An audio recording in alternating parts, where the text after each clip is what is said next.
Testing, testing. 1, 2, 3, 1, 2, 3. I think it's working. I hope so, anyway. I guess we'll find out when people start showing up and they're saying, "What? This ain't Borderlands 3." At least since we did pretty much the same thing last time, it should be okay. Milo's gonna be over here demanding stuff like usual. Of course. Milo, if you're gonna try to fit in the lap, at least put an effort into it. Come on, brah. Hey, bud.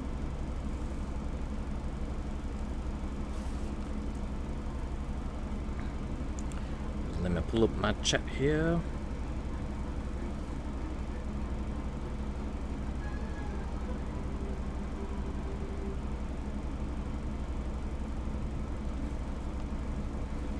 Hello, Milo. He has to be right in the middle of everything. He's got to rub his face on the tablet. Buddy, I can't draw lines this way.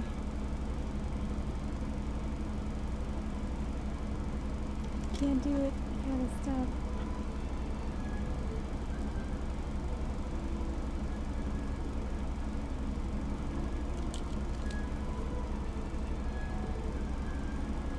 Hey, bud, you want to go and lay down on the big cat bed? We can put the cat cam on you. Come on. Go and lay down on the big cat bed. Voila.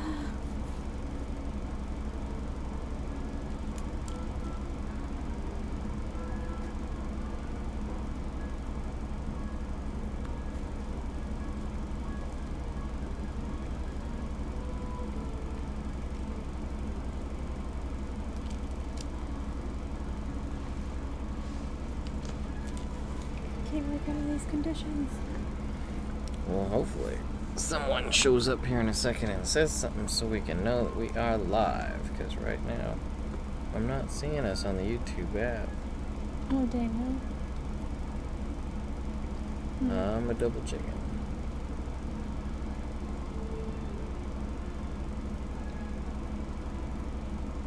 Oh, there it is. I didn't see it at first because it's the exact same thumbnail as last week. I was like, oh, that's last week. Okay, there we go. Seems we are good. I hope. Alrighty, so what are you doing with that man's teacup? Their hand is supposed to be about the size of their face, but it was too small. So you made it bigger and now it's going No, off it the doesn't screen? fit. Yeah. That's a huge hand. Like, if you look at it from there, it looks big. It looked pretty good before. Right there's good.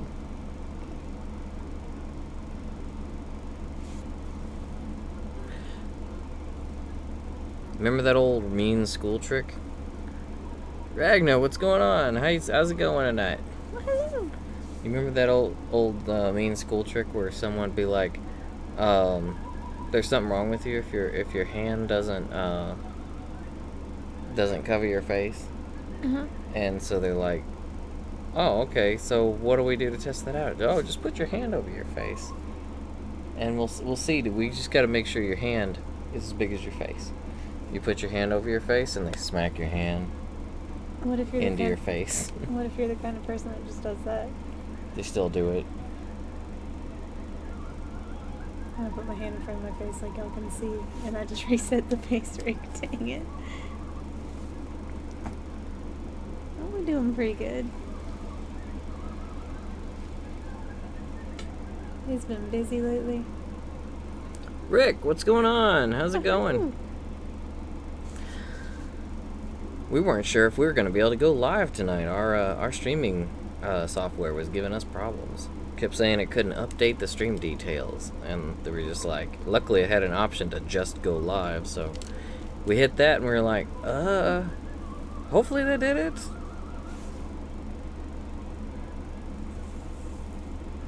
I think Streamlabs OBS is having some problems.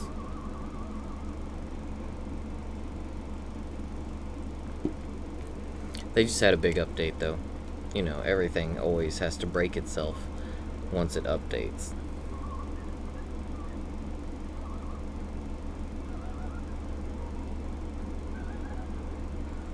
Hey, Mark, how's it going? Hello. You doing alright tonight? So we should be finishing up Sebastian and Ciel tonight.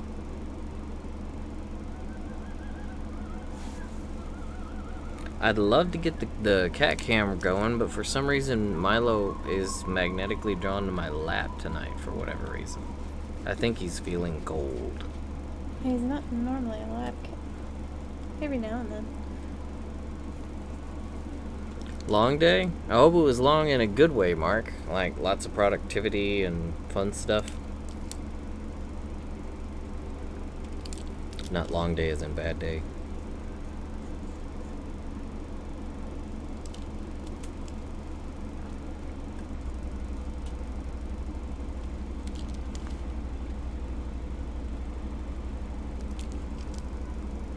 Milo Ragnar wants to know, how could you betray him? You're supposed to be under the Kotats with Ragnar.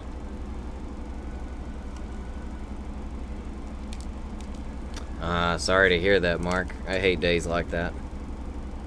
No, man. It's been one of those kind of days for me, too. I've been feeling really run down lately. I don't know why. Just really, really tired. Yo, Audio, what's going on, bro? How's it going? Well, hello. I hope you're not coming down with something. Hopefully not. Oh, we got on Final Fantasy XIV Audio. Your house at least is still there. Ours were there, thankfully, too. We went into your house, so as tenants, I hope that does it, but we didn't even have a warning on our house, even though it had been so long since we've been on. We didn't have a warning like, oh, we're going to come and evict you or anything. So I don't know if they're still doing that right now. Maybe they got it on pause since they're adding wards in the next expansion. Or the patch. Or maybe they extended it to like 2 months or something. Oh, Ragnar. So as far as Sasha not liking the Joker movie, I think it's one of those I think the violence would be a bit much. And she's not really too much into the dark stuff. I mean, I'll go see it. I can't guarantee I'll like it. I don't want to take you to something if you might not like it. Well, I might not like many things. So, Ragnar, how is the violence and the darkness of it? Without spoilers, of course. I've been seeing stuff all over online for it, so I'm pretty certain it would be on that end of the extreme she might not like.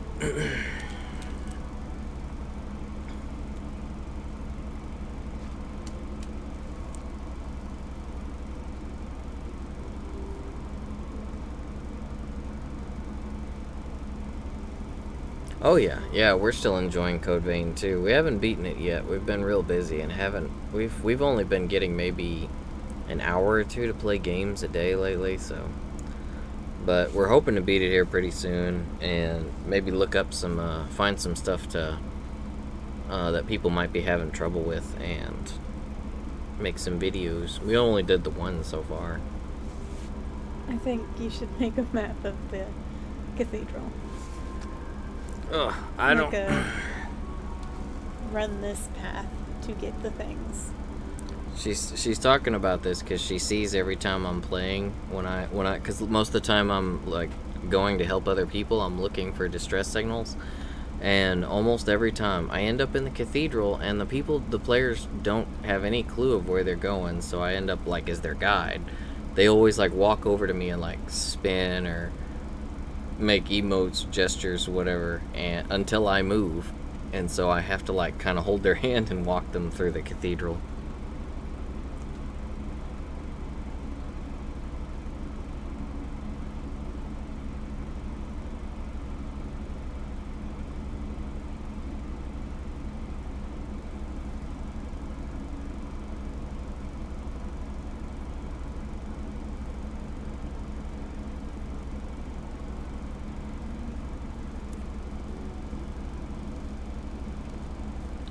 Yeah, I'm hoping we're not so crazy busy for too long, or much longer, so we can actually get to some stuff. Because I'm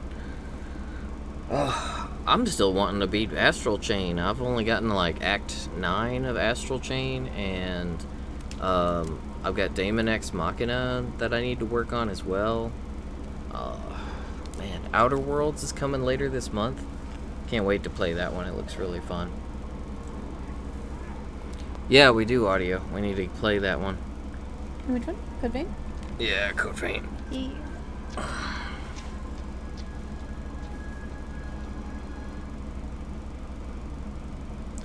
Well, Mark, hopefully time opens up for all of us soon so we can all play games and chill and relax and have a good time.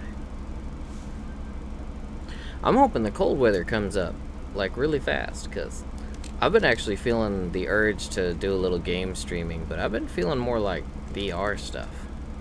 I feel that a lot of the games are overstreamed by a whole bunch of different people. You know, Borderlands for sure, popular titles, definitely. But something like VR, I mean, I don't know. It's pretty fun to stream it.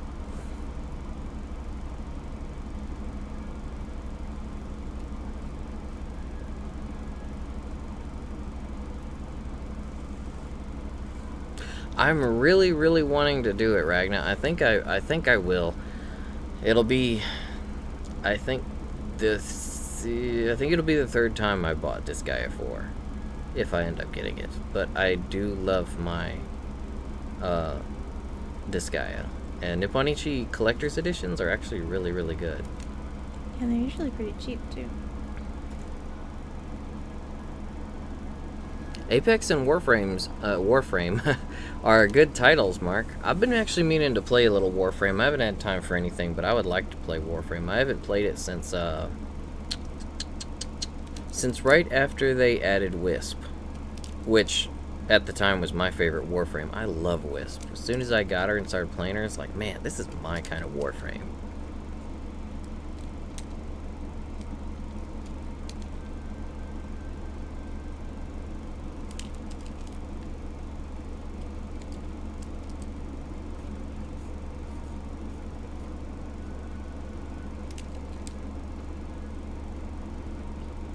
That Etna mouse pad is great. I can actually see it from here. It's one of the things we kept out. Instead of an Opie mouse pad, she's a Nopi mouse pad.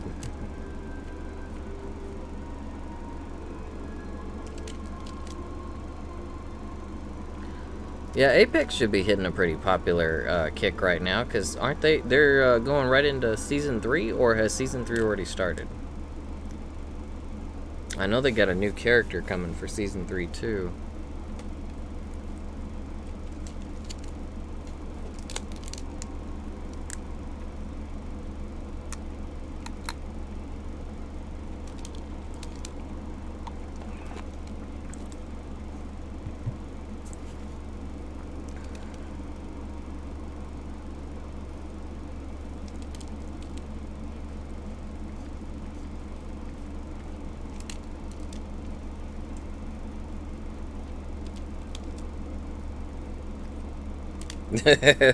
You're still after my Rido plush, huh?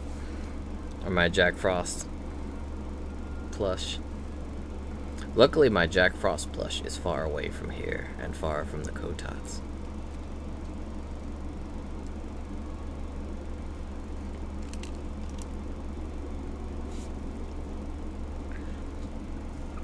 I wonder, I should check out, like, see if there's an Atlas store. I know Sega owns them.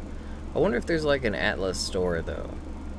Like, maybe you can just, like, who knows? Maybe there's, like, a cheap Jack Frost and Pyro Jack plushie out there that we could just go to their site and order. I should look that up sometime.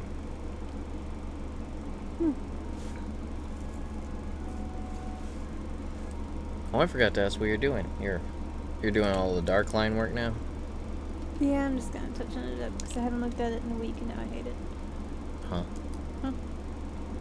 Is that like typical artist stuff? It's like, I haven't seen my picture in a week and oh, I hate this. Yeah, you get your perspective back, I guess. you haven't been looking at it for hours.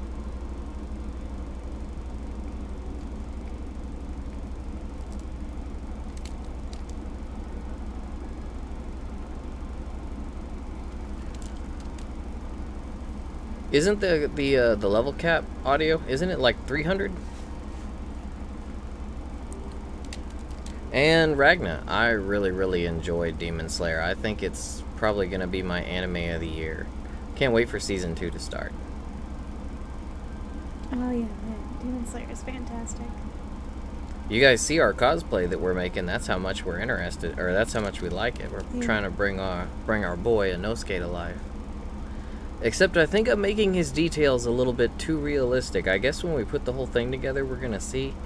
I'm gonna pin the tusks on and pin the nose on before I actually like permanently glue them on, though, to see how realistic he comes out. Because I think right now I'm traipsing dangerously close to making him look like the mask, at least making it look a little bit too much like the real thing.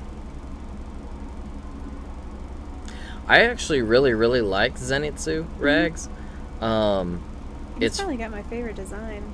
Yeah, I really love his design. The only thing that is honestly intimidating me about him is because we're new to sewing and the cosplay thing. Honestly, his not his kimono, what's it called? Yakima? What? Yakima, I think. His shirt. The one that looks like the chips. His The chips. Was it Hakama? No, Hakuma's pants. I think the Yakima is the top, I believe. Kimono? But anyway, like, yeah, his kimono style top is honestly very intimidating to try to make a swing at.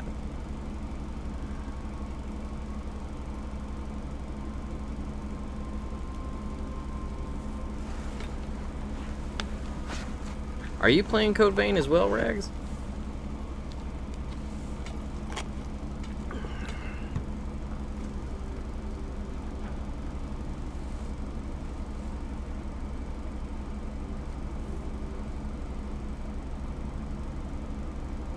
Oh, I think I saw that Nezuko as well, audio. The character creation's been getting a lot of love in Code Vein. I've seen like a really good Riku from Kingdom Hearts 3, like his adult version, or young adult version. I've seen the Nezuko you're talking about. Of course, you've seen all the, the Naruto stuff and the One Piece stuff. I did see a really good Luffy, like a really good one.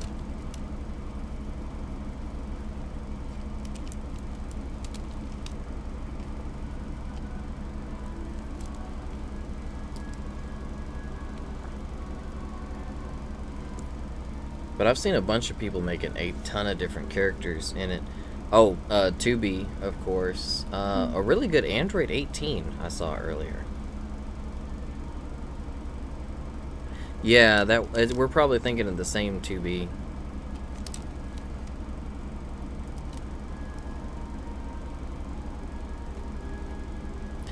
I got you, Rags. If you haven't played Disgaea 4, it is awesome. You're gonna love it.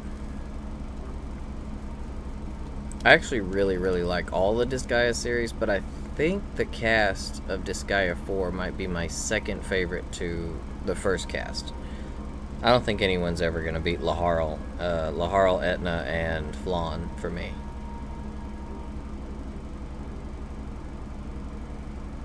Rag says he's past episode 700 on One Piece now. What? I think I'm still in the same arc.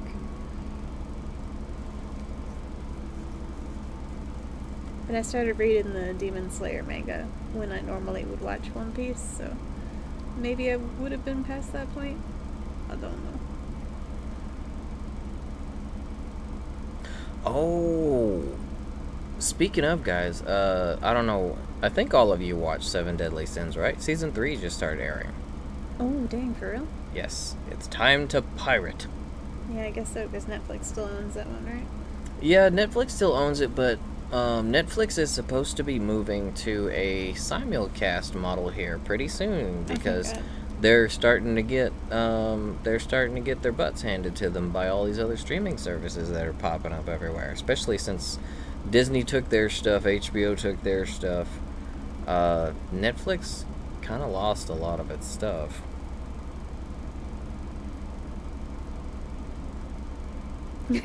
You're reading Demon Slayer as well? I'm trying to think how many chapters in I am. I think I'm in book 3. It's fantastic though. By the way, audio, Kaneki Ken is probably he's probably one of the best matches for Code Vein. Yeah. Like, you can think of, because if you think about it, the Blood Veils, they're pretty much Kagune. Oh yeah. I didn't even think about that. Like it's blood attacks and everything. Like, Code Vein is like straight up. It's probably the better. Tokyo Ghoul game than Tokyo Ghoul's game. I wouldn't know. I haven't tried it.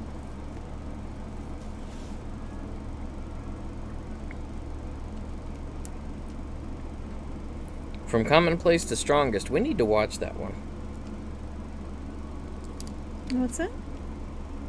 I haven't heard of that one. It's one of the anime from last season that I was meaning to watch. Just never got around to it. Is it on the roll or something else? Which one is that one on? Commonplace to Strongest? Is that another one of the Funimation ones? We need to get the Funimation streaming service, because we don't have it, and I think we're missing out on a few things. Yeah, there were a few last season that I remember seeing trailers for, but then I never saw them show up on anything. That, or I need to properly start pirating my anime.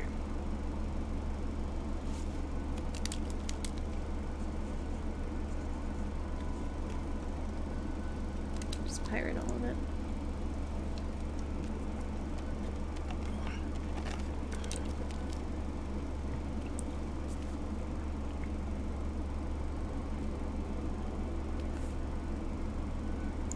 Oh, I'm fine with that, audio. After all, I'm a big Overlord fan, and any of you that have seen Overlord know about good story, good fights, but really bad CG animation.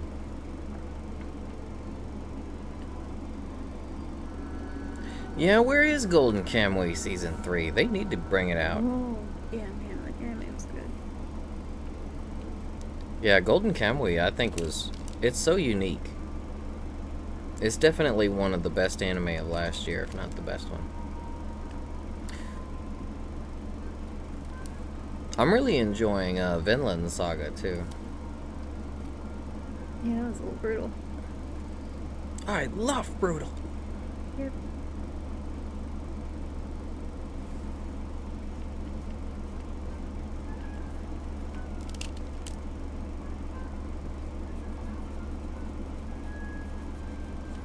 Yeah, Golden Kamuy is kind of like... It is pretty much a food... It's like a Shokugeki no Soma, but in feudal Japan with natives and civil war.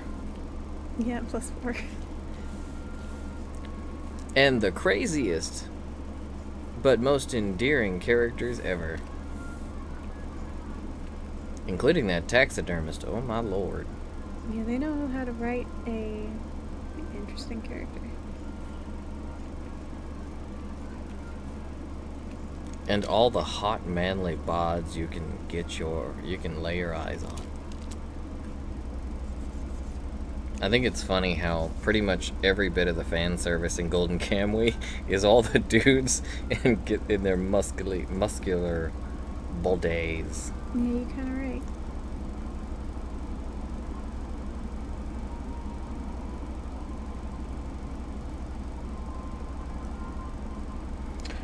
I have not, audio. Actually, Food Wars would be a Sasha thing. I watch Shokugeki no Soma for the most part when Sash watches it around me. I catch it then, but she's actually read the manga and watched a good portion of the anime. Haven't you seen all the anime, actually? No, I don't think I finished the last season.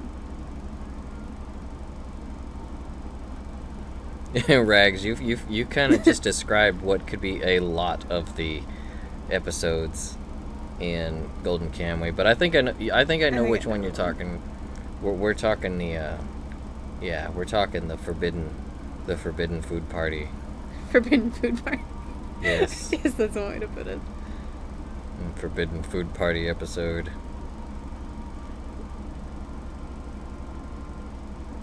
I should probably start coloring. Yes. I'm just wasting the time. Get to work. Whoopsh. Okay. I mean, I'm working, but just not on the right stuff.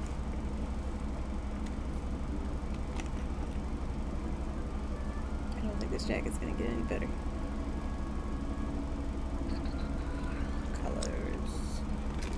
Crap, I gotta find my references.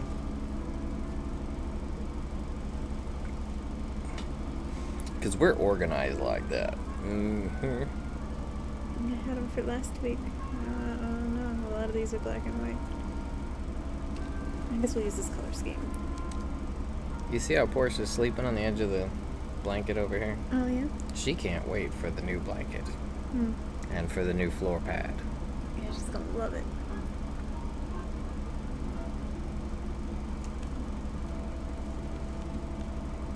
We're trying to get a new Kotats blanket because the one we have has been kind of destroyed by cat paws and hair and cat interests.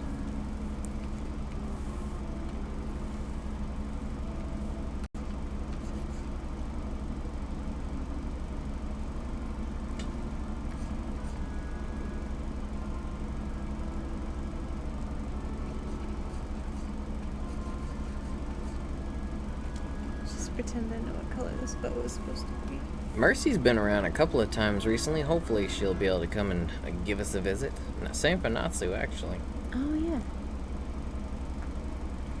Yeah, that Monster Hunter World, that Iceborne and Resident Evil thing looks awesome. I just hope we don't have to fight zombies. I can't. So apparently the zombie shamble that you can get for your character is a move. It's like it alters the way you move and makes you run and shamble like a zombie, right? Mm-hmm. But apparently it also makes it so it has like a flinch-free, like hidden attribute to it. Like apparently you don't flinch under small and maybe even medium attacks. So I could actually foresee people like legit using this. Like in fights. You know, people be killing monsters with shoryukens and stuff. I wonder if you can use it like while your weapon is drawn. Like if it makes you instantly sheath your weapon and go into the shambling phase.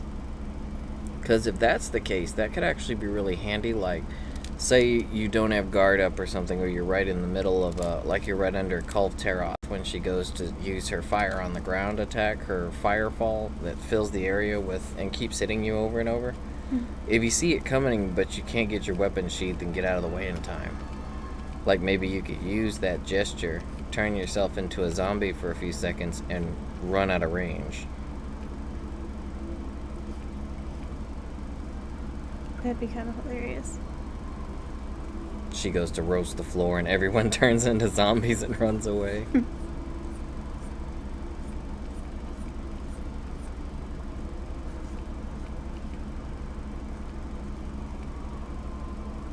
How is Kulv now? Have they increased her stuff to master rank, or is No, she still... I'm pretty sure she hasn't been touched. Her gear isn't very helpful in the master rank, so there wouldn't be any real reason to give her an upgrade and make her tougher unless they changed up her gear and everything entirely. Which I'm sure they're gonna do it eventually. I'm sure she'll get her own master rank. Yeah, I guess they're waiting for people to, if they just picked up the game, to catch up.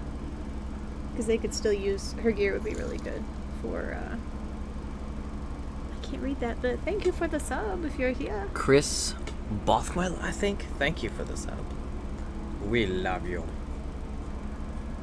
Oh, but it would be really good gear for getting you through high rank. But you'd probably want high rank gear to get it in the first place, but... Yeah. Well, I mean, if you're able to defeat Tempered Kulv Taroth now, then you're ready to go to master rank for sure. Yeah, that'd probably be good early master rank gear, like for transitioning from high rank to master rank. We are not sure yet, Rags. We are thinking about. I think one of the things we're definitely going to have to do is we're going to go out and do a test run with the Inosuke cosplay, or at least Oh yeah, if whatever we can get it done. Yeah, whatever we have by then. I'm trying to get the mask and the swords at least done by Halloween. And the wig is ready to cut. Need to make some pants, some boots. The waist thing's not really a big deal. A stream could be fun, though. We'll definitely have to put some thought into that, see what maybe we can come up with. It falls on a Thursday. Well, we'll at least be looking at Monster Hunter stuff then, I'm sure. Yeah, dang. Why would it have to be a Thursday? We gotta cover the Monster Hunter update.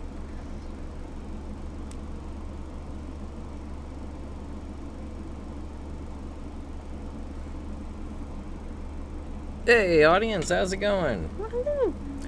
We're doing well. We're just getting the coloring and the line work finished on Sebastian and Ciel here. Hope you're doing well. How's things going for you, audience? I finally gotten used to saying your name, audience, because at first it was like, every time I said it, it just felt like I was addressing everybody. You picked an interesting name.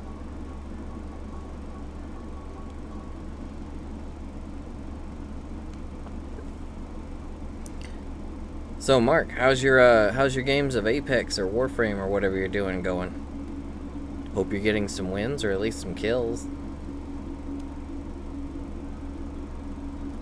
I'm just no good at those competitive shooter types. I used to be okay at Call of Duty and Halo, but that was way back, so nowadays I get into those games and it's like I get lucky if I get a kill.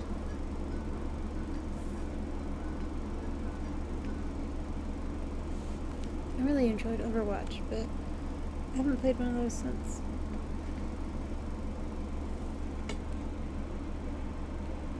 Oh, nice.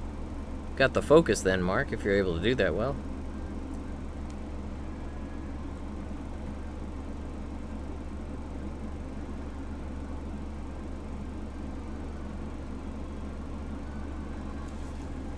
Oh, Tobuscus. That makes sense. Okay. Man, I remember Tobuscus. Used to watch his stuff all the time. I was working at GameStop when they actually commissioned him to start making the literal videos for their commercials.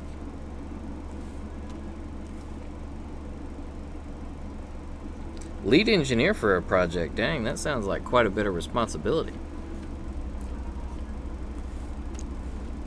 Hey, Ned, what's going on? Woo! How you doing tonight?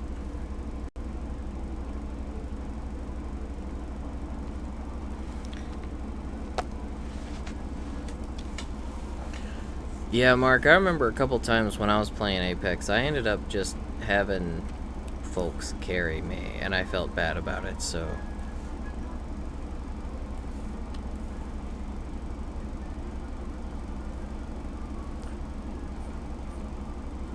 I don't know what it is in competitive shooters, like... I had the biggest problem with, like, spatial awareness. Like, I'm just no good at it. Like, I'll have someone, like, walking right... I could literally be one of those dudes in that someone else ends up on someone else's YouTube where they're, like, following me directly behind me, and it's like Looney Tunes. Every time I turn left, they move directly behind me. Every time I move right, they're, like, directly behind me. And then when I turn around, they follow me, and I never see them. It's like that kind of thing. I just have the biggest trouble with spatial awareness in shooters.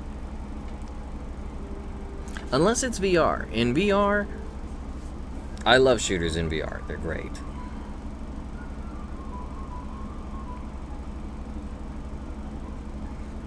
A mental breakdown, Ned. That's no good. What's going on? That's so good.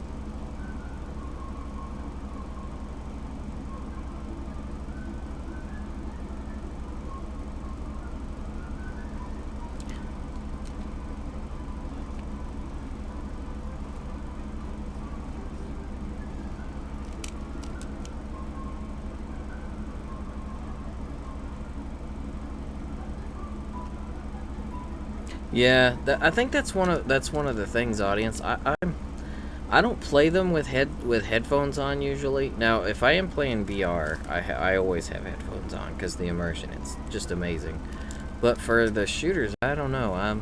I never think about it. Like, I start playing and then I'm looking at the TV and it's like, hmm, I feel this could be better somehow. But if I'm playing anything else, like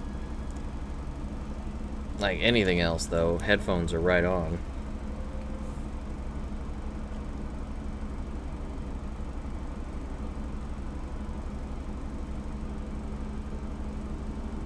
Well, Ned, remorse is definitely it's a good trait to be aware of, but you don't want to waste too much time on it, Ned. You can't really go back and fix things unless you can't. I mean, if some of those people, if you're still in contact with some of them, I mean, there always is the chance if you feel that it would be worth it. There's always the opportunity to go back and try to make amends. In some cases, they may not want to make amends, and if that is the case, I mean, at least you tried. But with that kind of thing, if you can't really go back and you can't really fix it if you don't have that opportunity, then really the best you can do is learn from it and carry on. Remember it the next time that kind of situation happens, though, and you'll almost definitely handle the situation in a much better fashion. But everyone makes mistakes, everyone slips up, so you can't let it bog you down.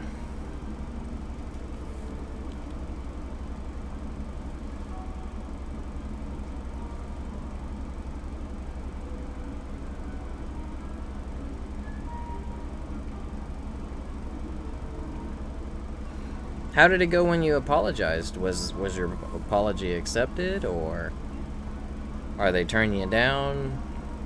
I won't pry about the details, but I mean,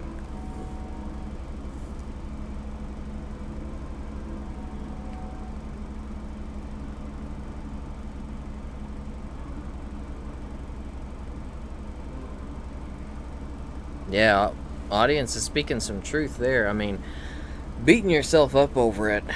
Like I said, it's not about beating yourself up over it. I mean, in a lot of ways, beating yourself up over something is just another way of trying to help yourself feel better. Because you feel like that should be the thing that you should do, and because you do it, you feel in the back of your mind, you're comforting yourself in a sort of way because you're beating yourself up. You feel you should be doing that. When in the end, what you really want to do is just acknowledge that there was a problem, that you could have done something better, but instead of brooding on that, figure out exactly what you could have done better and then burn that into your mind for next time, or to avoid there ever being a next time would be the best course of action. But yeah, you definitely got to forgive yourself on things, because if you have problems from the past weighing you down, then it could cause you apprehension when it comes to future interactions with people. It could cause you, all sorts of trouble as far as like moving forward. And no situation is so bad that you should never be able to move forward from it.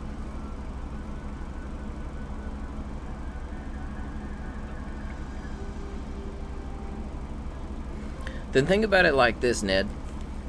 If they said that they forgave you, then you have to trust them. You have to trust their judgment. Trust them to not be lying to you for whatever reason about that.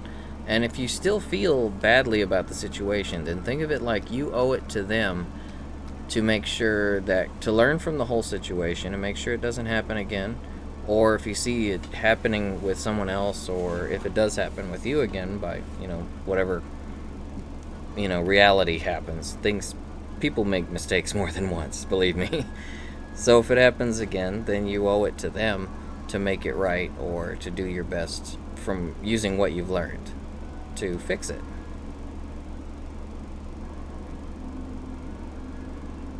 You owe it to them to do better next time, is what I'm saying. And you also owe it to yourself. Hey, Dave, what's going on, bro? How you doing tonight?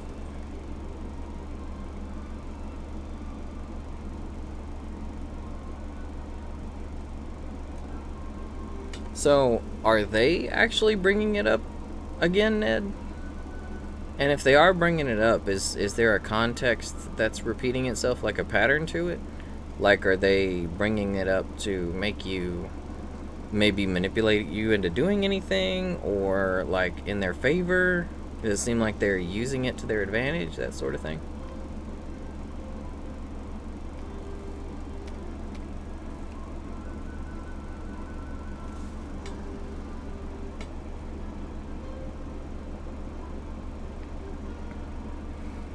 Hey, no worries, Dave.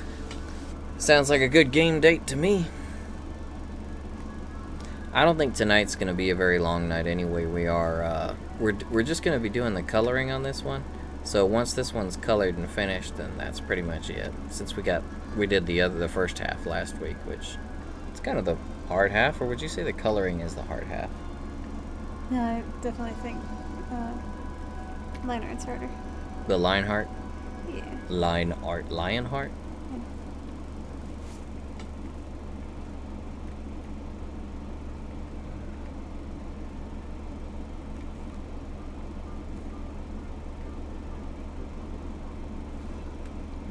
Yeah, I think the line art's harder as well.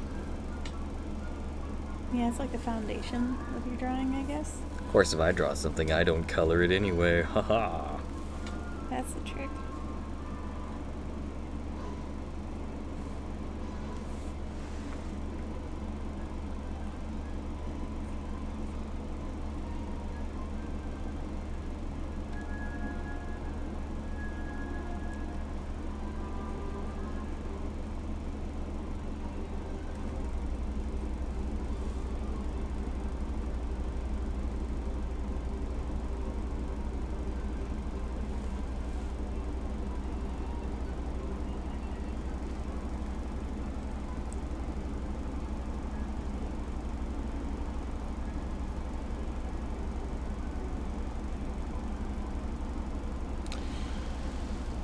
Well, you and Cream Pop are good friends, Ned. I wouldn't worry about that. It sounds like the whole situation is really just something that needs a little bit of time. So, I would just give it some time, and like Audience and Rags were saying, don't let it bother you too much. Don't let it rule over you.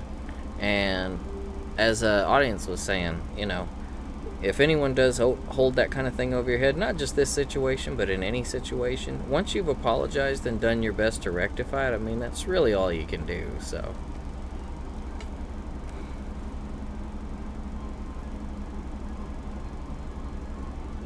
But it definitely sounds like one of those situations with a little bit of time, it'll calm down, it'll blow over.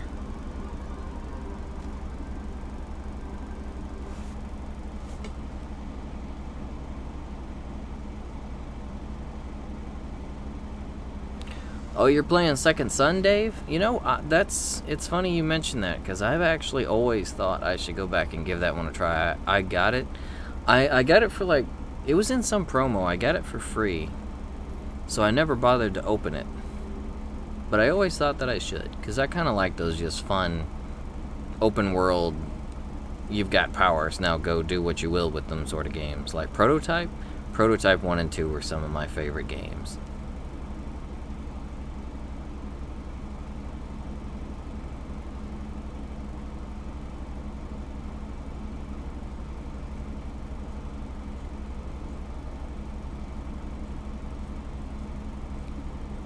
See, that always seems to happen to me, Mark. Without my spatial awareness, my lack of it, I always end up in those situations. Like, I'll just be going around, even with my squad, I'll be going, all of a sudden I'll see, oh, they got killed. Oh. Wait a minute. They were 10 feet over that way. They got killed? How? And the next thing I know, there's a whole squad on my face.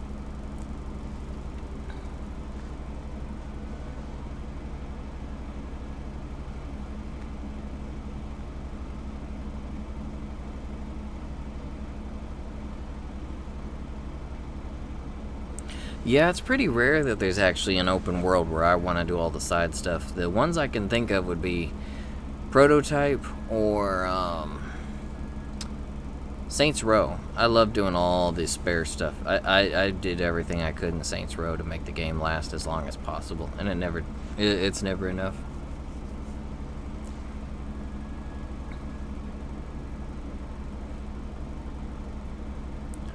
Oh, did you try to land on one of the airships, Mark, where all the good gold gear is at?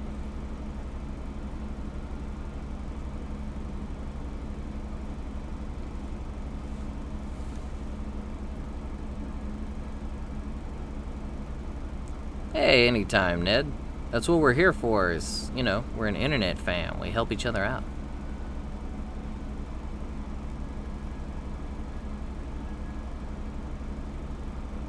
Oh, it's the new map?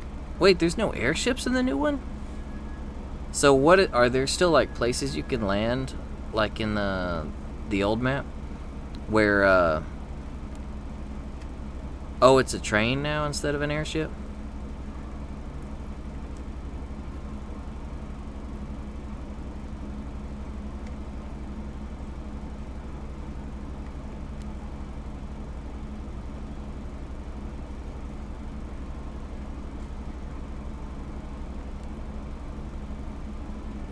Well, everyone here is glad to help out, Ned. Glad you're feeling better. Does the train move any faster than the airships did? I used to love landing on the airships right off the bat. And I used Caustic a lot. I hear he's pretty good now. I used him in the beginning. I don't think people thought he was very good back then. And I would just throw the poison all over the place on the ship, because at that point nobody has any weapons, so it was just fun to throw it out there and see people panic. Like, I wouldn't even go down to the bottom part of the ship at first. I'd land on the very top, that's like kind of like a high handle that looks down on the rest of the stuff with the rest of the ship. Just throw out his canisters and watch them panic.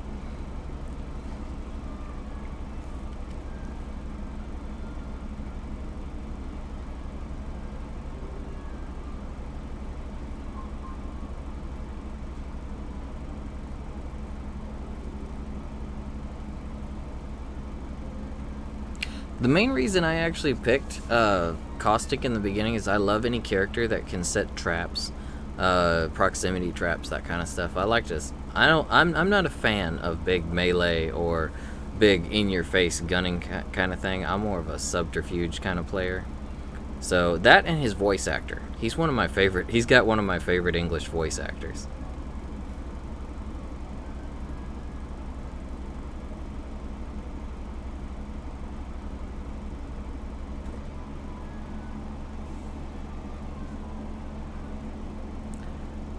Ned, if you've been feeling motivated to draw, you should try out some of these Inktober prompts.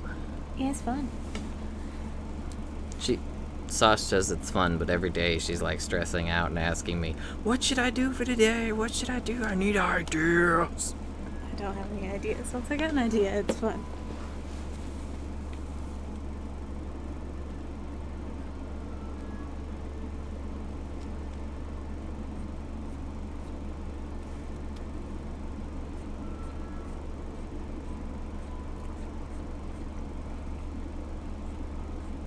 I also like characters like Caustic because his proximity gas, while it's not going to be the big killer of the game, it's a great way. He's one of those characters that you can like set up the gas near ladders, elevators, doors, whatnot, and it'll let you know when it goes off. So if you're in a squad with good communication, you can drop them here and there to cover your trail.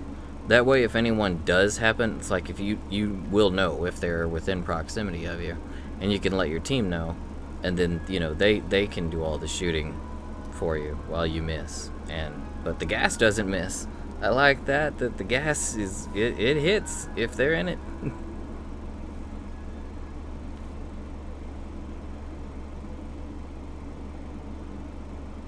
Their audience has an interesting idea there. Just throw something in your house, whatever it hits, you draw. It's brilliant.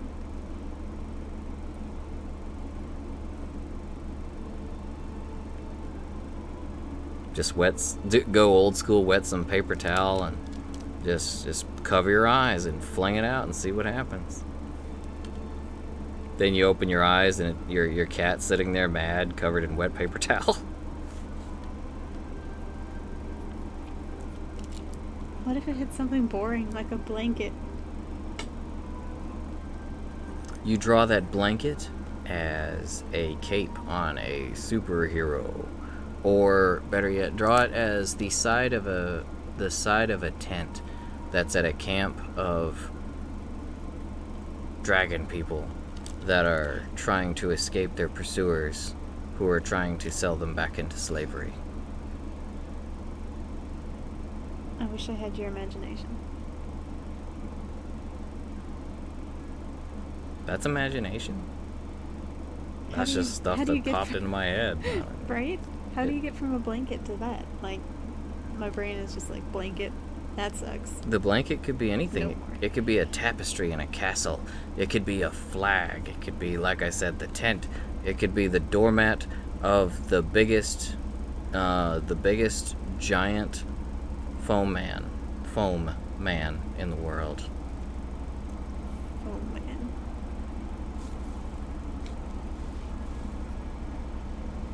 Audience, if you got a good arm, you can if you can aim, it's not gonna work because your bias will bleed in. Yeah, that's right. Yeah, if you're gonna aim, your bias will bleed in. Shading of floppy fabric always looks amazing. There you go. Yeah, the shading on the fabric would be good. Like something. This is good practice. I don't think it'd be very fun, though. Ned's got it. Ned covered it good. It's a sock. You could throw a sock. Sock's not gonna damage anything. True. Gas some people for me, Mark. Make them pay.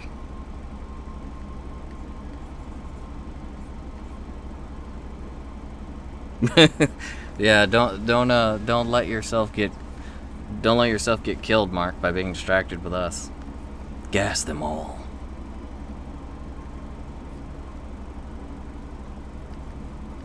Audience does have the right of it. Inktober isn't about fun, it's about art. It's supposed to instill good habits and get you used to drawing something every day, or at least a certain time a day, and thinking. That's why I try not to. She always asks me to come up with ideas for a prompt. So the whole reason I don't want to do that is because you're supposed to. If you rely on someone else to think of all your stuff, then that dilutes your imagination, your ability to think about that sort of thing. I'm a crutch.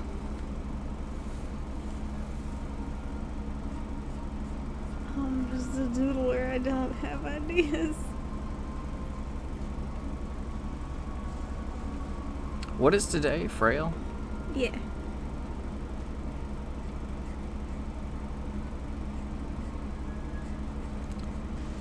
Gotta remind myself at midnight when I'm trying to do my doodle for Inktober after the stream. It's not about fun. It's about sleep deprivation. Salsa. You Salsa. got salsa, Ned? I'm hungry. Wait, we just ate before the stream. Why am I already hungry? I don't know. Salsa sounds good. My new acid drink must be really working. Acid drink? Yeah, I've been trying to eat and drink a little bit more healthy, guys, so I've got this disgusting drink that I've been doing. I'm so excited about your disgusting drink. I've got this disgusting drink. It's disgusting. It was disgusting. I'm getting used to it. So before every meal, 3 times a day, it's like two spoons of apple cider vinegar and a spoon of cranberry juice, like 100% cranberry, no sweetener, no nothing. A spoon of lemon juice and like a few ounces of grated ginger, all in water, before every meal. It helps me digest everything. I heard it also turns back time, so I'm hoping that I can be immortal if I drink this for long enough. I didn't hear that one.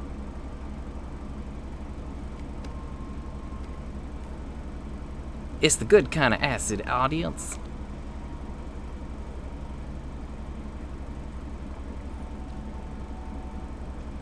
kick him back into the gas.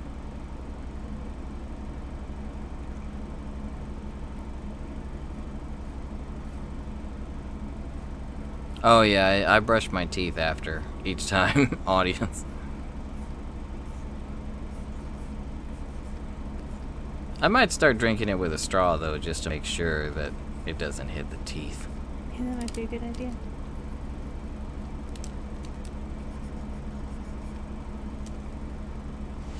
Should get you a reusable straw. Man, these pale anime dudes. At least pale anime dudes don't need to be... Wait, are you making him brighter than the background? Which is brighter? Him or the glove? I don't know, man. The background's gray, just so it's not painful to look at. Oh.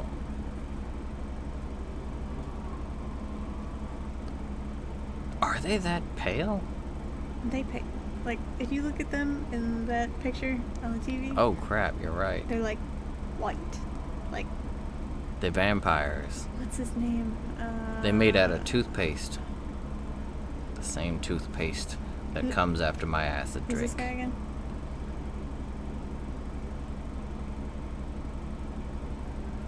What, Sebastian or Ciel? Sebastian, yeah. Hmm? He's, like, even more pale. What?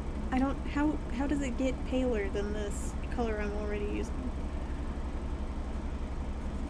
They're both brighter than my future, says Dave. Yeah, mine too. Which frame you got on the way, Mark? Do you have Wisp yet? I love Wisp. I need to get back on there because they're priming out Atlas, and he was one of my favorites.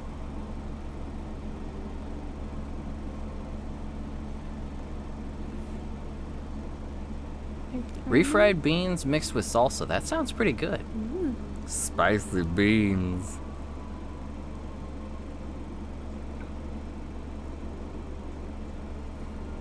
Yeah, we've got a reference up on the screen at the moment. He is ridiculously pale. Yeah, I thought Ciel was bad, but like Sebastian is... What? This dude makes a full moon looks like it's blushing. He has none of the melanin at all.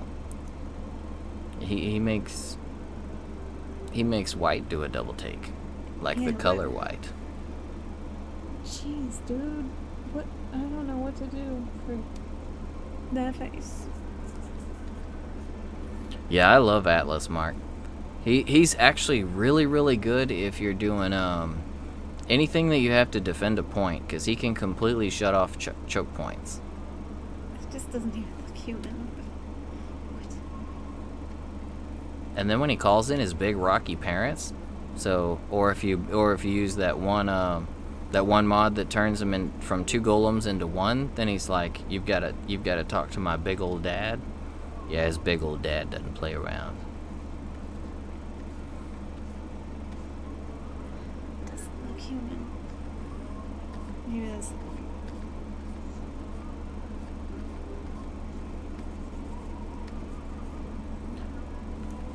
So what war paint did you choose to go with, Mr. Anime Man? Oh, I went with white. Like, he looks like a mime. What is happening? It's too pale. I may have to go back and adjust that.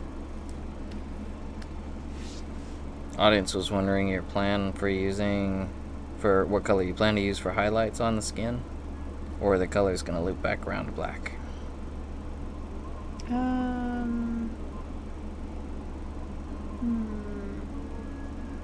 I can go a little bit lighter for the highlights.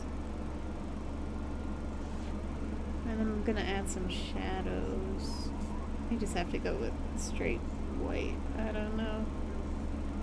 For him, like, what is gonna happen? Can I go any lighter than that? I don't even think I can. He has Moonburn. Yeah, let's see. For the switcher, Dave, I don't think I want to see my boy Geralt in PlayStation 2 graphics. I think I'm just gonna keep it on PC, where I can keep him looking handsome, debonair, and extremely high def, 8K even. You mean on the Switch? Yeah, the Oh, switcher. Yeah. Oh, the switcher, yeah. Revenant is a really, really fun Warframe, Mark. Gara's really good too. She actually is nigh unkillable if you mod her out correctly, and you don't even need expensive mods to make her that way. She's like a crazy, crazy tank.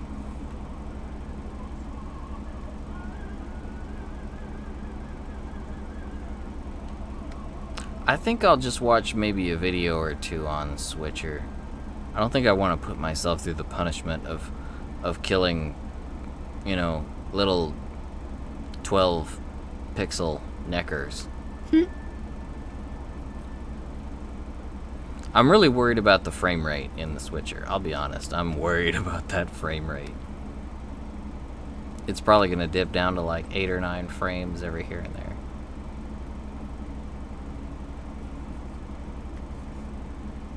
It's too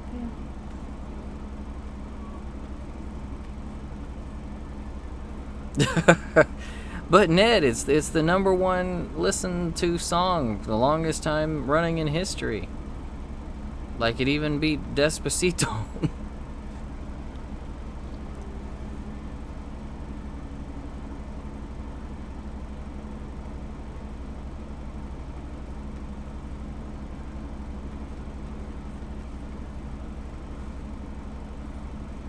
Yeah, The Witcher is kind of starting to get like, at least there's only, 3 games. It's not like Resident Evil. Like Resident Evil 4, I think it's on just about every single platform out there outside of... Wait, was it brought out to 3DS? I don't think it was. No, Revelations was on 3DS. But I'm pretty certain Resident Evil 4 is on everything else. But dude's like gray.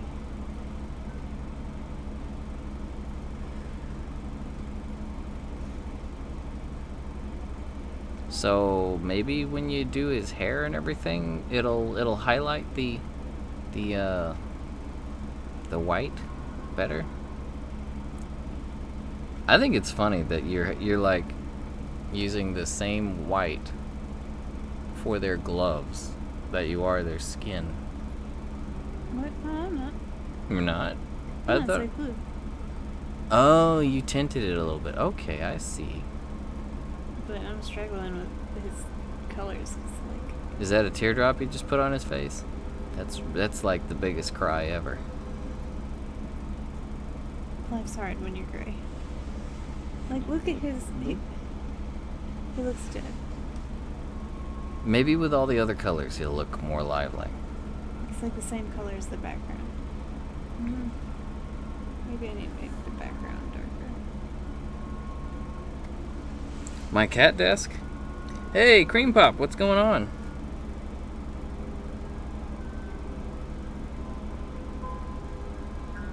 You know what? Now that you're pointing it out, it does kind of look like that. Believe it or not, there's a microphone here somewhere. Ah, there it is. It's real small. I could have swore this thing was bigger. You know, for the longest time, audience, everyone thought I was like a gambling cat because they thought this was like a card table at the casino.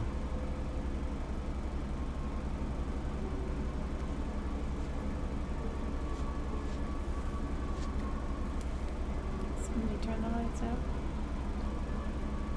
Oh, when you reverse the negativity, the negative positive, and make it darker in the back, it actually looks more like, hey, he's the new Joker. Joker? Yeah, he's Joker. Eh? How? What? The face makeup. The Joker. Oh.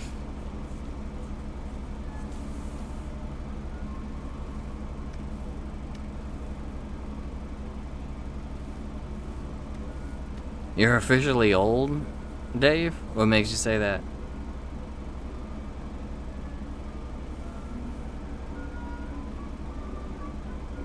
Yeah, I know, right? I don't think most people are that observant though, audience, because it didn't. It. I mean, it. I guess it could be like a gambling table because of the blue ring around it. It makes it kind of look like something you'd see in a casino. But there's like the microphone though. I used to have my cat pushed forward so much you couldn't see the microphone. I was like in it all the time, so you couldn't see it. But then I resized it and scooted it more forward. But outside of that, it doesn't really look like a gambling table to me.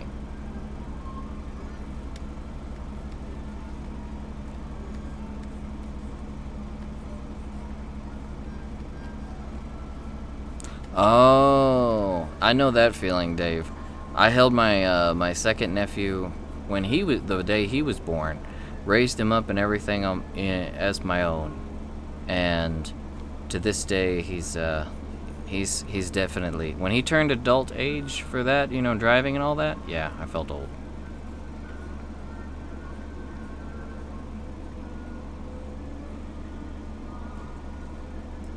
Evil beans, those are the best appetizer at casinos.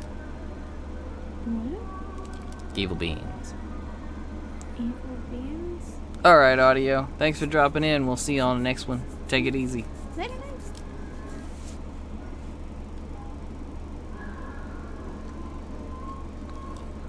Oh, Ned was saying earlier that she got some spicy beans and salsa on her hand. So they were saying evil beans. Oh, they're evil. Or if you make a cat angry, murder beans, murder mittens. When you become the dough that they're needing. Shark beans. Alrighty, Dave. Thanks for dropping in, bro. We'll see you next time. Take it easy. Have fun with your duck game.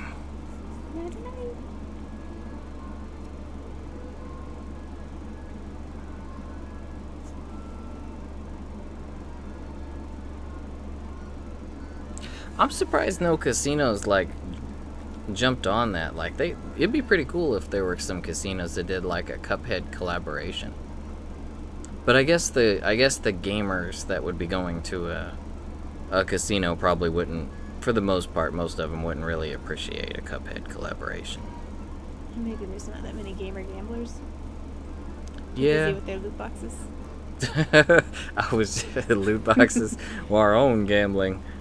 I was just about to say, because gamers are smart enough. We just buy a game and play it. We don't need to go and waste all our money at that. And then you mentioned loot boxes, and I was like, oh, crap! I forgot the loot boxes.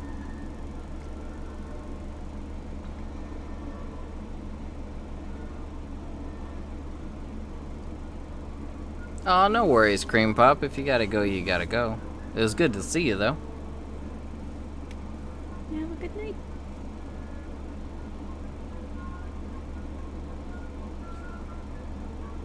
Oh, audience, I remember I was reading the articles on that, how they were going to be throwing a Cuphead into Tesla cars as like a default setting thing in the dashboard. So now you can gamble and die all you want in Cuphead in your self-driven Tesla car, and then hope that your Tesla car doesn't meet the same fate as Cuphead. I mean, it's kind of funny, though, that you're gambling in a self-driven car, because at the moment, I actually have full faith in self-driving cars someday. I really hope they become the big thing, because self-driving cars could completely eliminate all threat of traffic, and maybe even car accidents, if every single roadbound vehicle was operating on the same AI.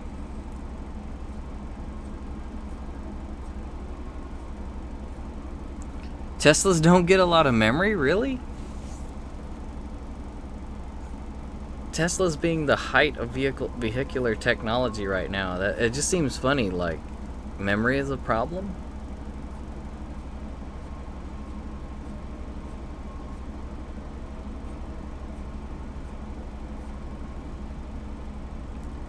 Well, at least you kept on playing it, Ned. Whenever a game starts kicking my butt too much, what I do, I go watch someone else beat it on YouTube. Like, I did that with all of Catherine. Catherine was too much of a brain game for me. And big brain time doesn't happen too much with Roy, so... I really was enjoying the characters and the story of Catherine, though. So I went and watched the entire thing and all the endings, all the side quests, or side missions and everything, all the side content on YouTube, and I thoroughly enjoyed it.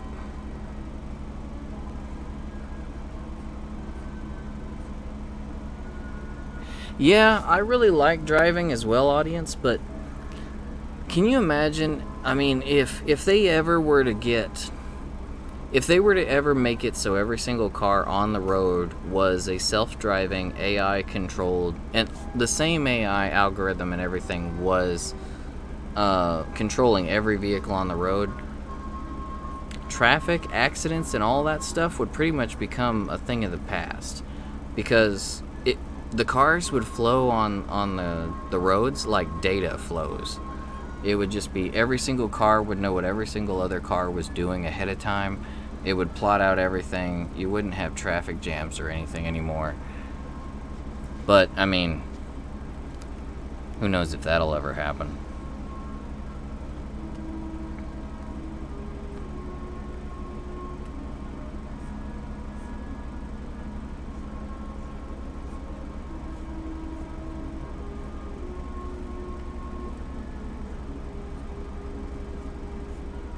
I'm actually that way with some games, audience. If I really like the gameplay, if I particularly like the gameplay, I'll stick it out and I'll eventually get past it. I'll tough it out. Puzzle games, however, I don't like puzzle games. I did really like Catherine's storyline, the narrative, the characters, and all that, though. So I gave it a shot. I stepped outside of my comfort zone and played it. And it's a cool gameplay style. It's just, I wasn't getting it. I just had to admit defeat.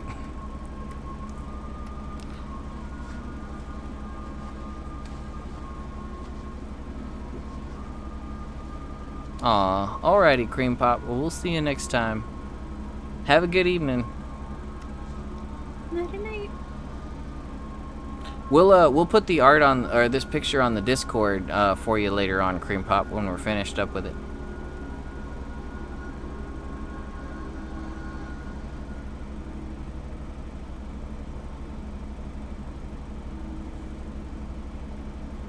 Oh, so you guys are about to, you might get snow in Salt Lake City tomorrow, Ned? We actually got a pretty good cold front here, like it was actually down around 60. Something like that last night.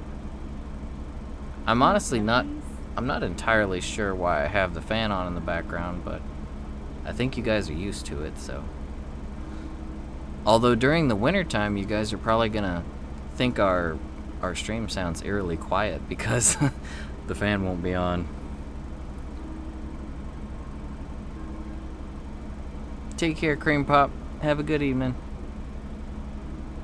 We love you too, and No problem, Cream Pop. we will get that picture up for you.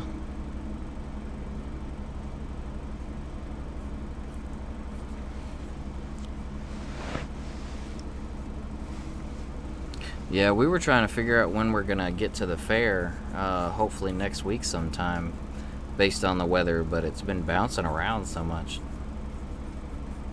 Right now it's like, okay, winter is from 11 p.m. to 6 a.m. is winter. From 6 a.m. to 10 a.m. is spring. From 10 to about 4:35 in the afternoon is summer.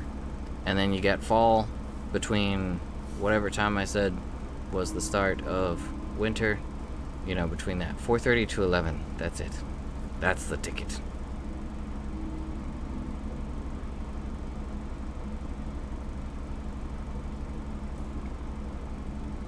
So Ned, what did you have with your salsa beans? Was it just salsa beans? Or did you have chips? Tortillas? I like tortillas, but they stick to you.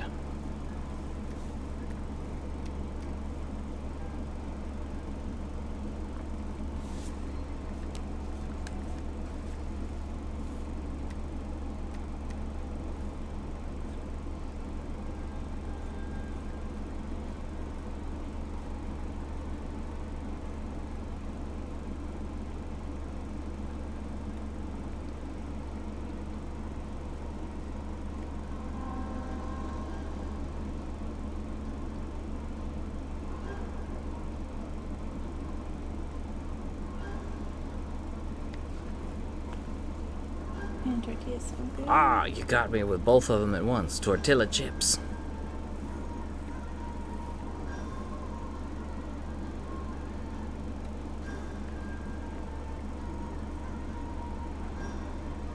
So what color are we going for with Sebastian's jacket? Oh, he's probably just going to be in the black, right? Yeah, more blacks and grays, and I mean, Ciel more blue, but I think I may need to make that a little bit darker. I think it looks good. Mm.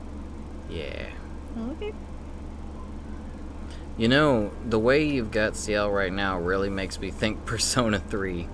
Yeah, I was thinking the same thing. Like, Yeah, that's for good. real, Persona 3. Like, if his hand wasn't even on his head, if you just had him holding the devil gun up to his head, then yeah. Oops.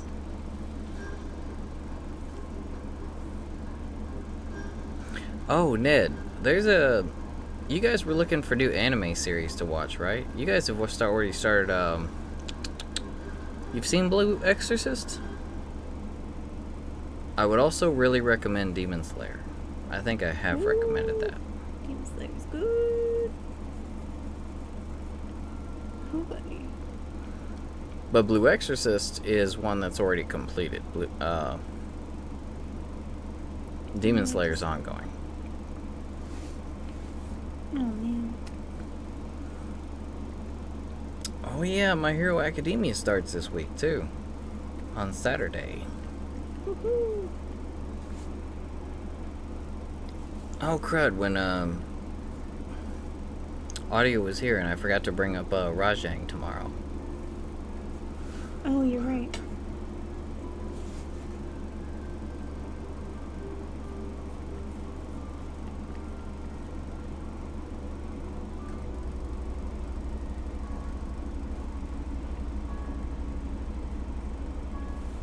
Oh, okay. Blue Exorcist is actually a really, really good one. The character designs are awesome. And the story's really cool too. There's also another one, Noragami. Oh, yeah, Noragami's good. Yeah, I think you guys, if you liked Blue Exorcist, or not Blue Exorcist, Black Butler, I think you probably like Noragami.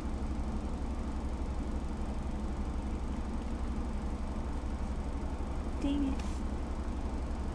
It's about a god that, one of the old gods of Japan who is hardly believed in anymore. So it's like modern era Japan, and there's all the gods are still around, but they're kind of like trying to make ends meet because religion and belief is on the decline, and it follows one of the gods that is hardly believed in at all anymore. Like he's lost almost all of his power, and basically he's trying to make money by doing he grants people's wishes or requests for like 5 yen a piece. It's like nothing at all. But of course, things go crazy and balloon into a bunch of other stuff.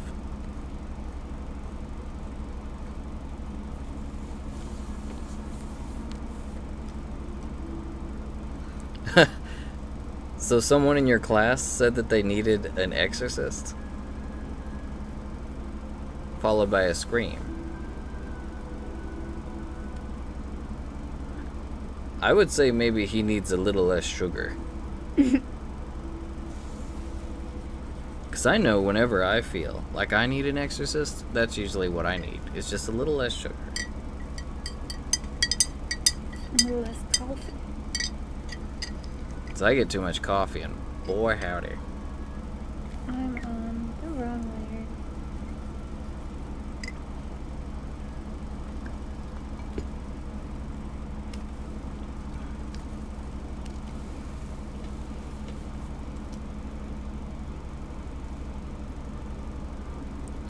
Hey Ragna, did you hear what I was saying about him looking, Ciel here looking like he was Persona 3's main character?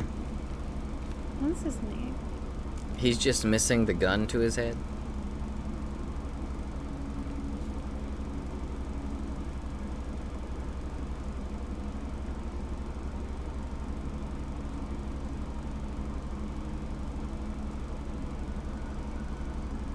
with some high praise, though. I love that art style. Actually, Ned, you might want to check out the Persona anime series.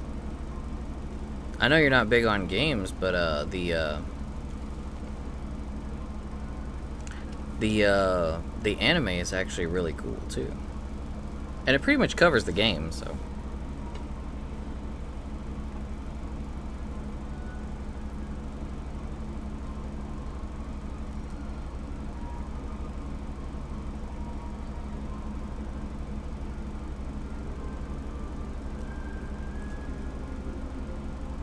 Hey Ragna, have you heard anything about Atlas from their, they were supposed to be announcing a new IP soon. Like an entirely new one.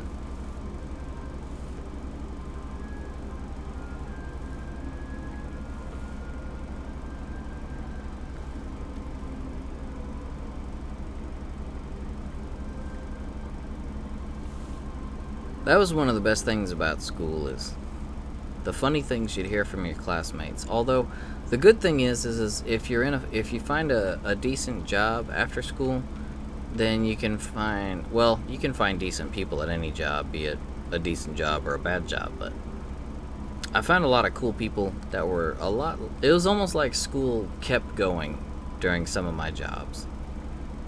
Like when I worked at Fry's Electronics, yeah, it was like school was still going. Just instead of class, we had to go help customers, and we didn't even always do that. Sometimes we'd just gather up in the aisles and hang out. Customers just out looking around for stuff, looking for help. We're just talking and having fun.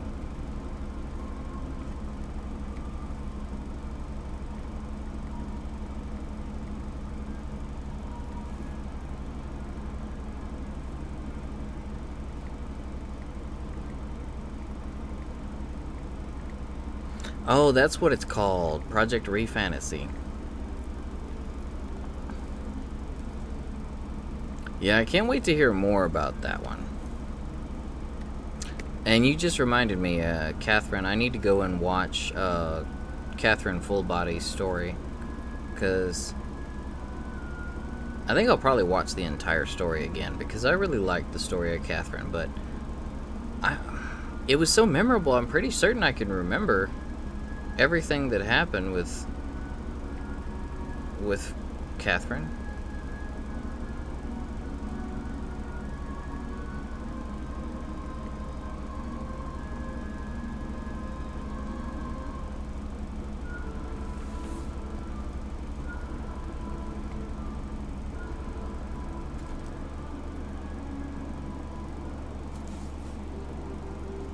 Wait, Persona 5 and Star Ocean crossover? I didn't hear about that. I need to watch game news more often. I have to look this up now that you mention it. Is this in a mobile game? Is this a mobile game thing?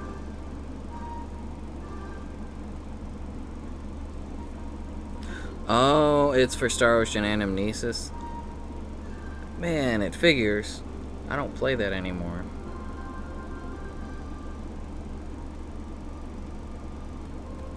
Their characters are probably gonna be way OP.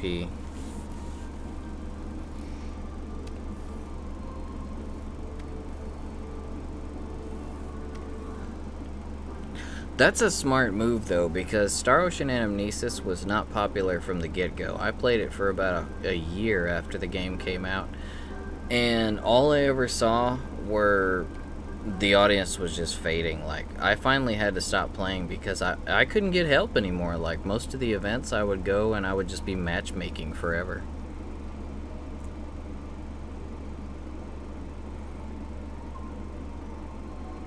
It was really fun though. Star Ocean's combat system was really well done on the mobile system. Like, it really felt like a Star Ocean game. I love the gameplay in Amnesis. It's just, like I said, it had like no support. Maybe this Persona collab will help them get an audience though. That would be cool. I'd love to see the game flourish because Star Ocean is one of my favorite franchises of all time. I'm really excited about Star Ocean Program R. Or no, not Program R. I'm looking at this news thing for it. Just read off of the page directly as I was talking to you. But the remake or the remaster of Star Ocean 1.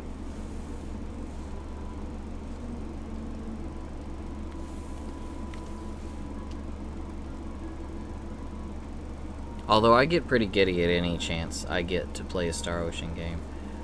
Integrity and Faithlessness were not the best. It was probably honestly the worst Star Ocean game, but I still really enjoyed it.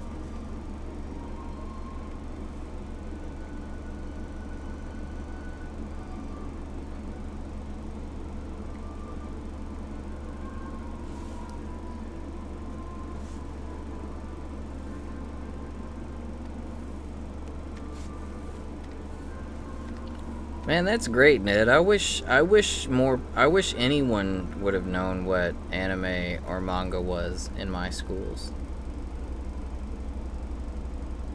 Because when I first got into anime and manga, well, not manga. Manga came way, way later because there was no way of getting manga back then. But like the first time I ever got into it was for an old giant mecha game or mecha anime called Votoms. Votoms and Super Dimensional Fortress Macross. Back then it was Robotech is what it was known as here in America. And Speed Racer, of course, everyone, Speed Racer, like everyone actually watched that one. That was probably the first mainstream anime. That one and Sailor Moon and Dragon Ball were the big ones.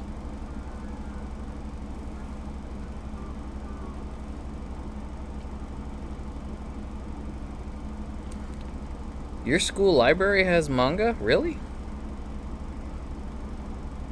Oh, Mark says it looks good so far. Thank you.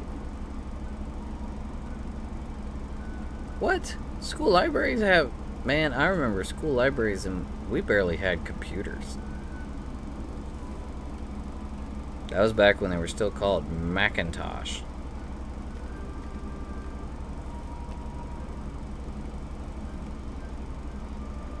And the apple was a rainbow. The icon for Macintosh.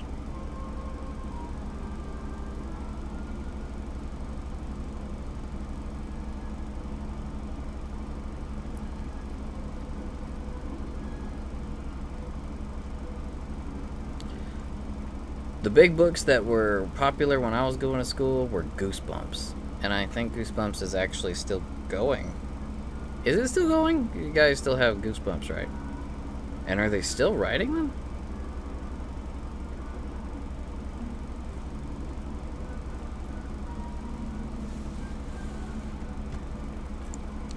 If your library has some, Ned, there's probably one of your teachers.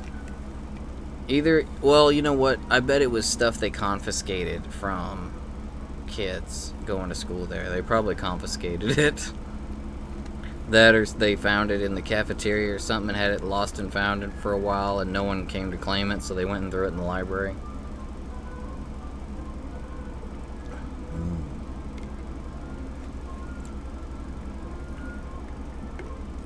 If they're still making... Who wrote Goosebumps? R.A. Salvatore, I believe, was the author.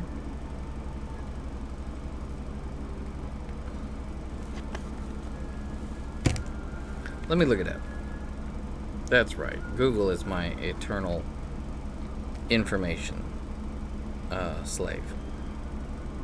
Friend.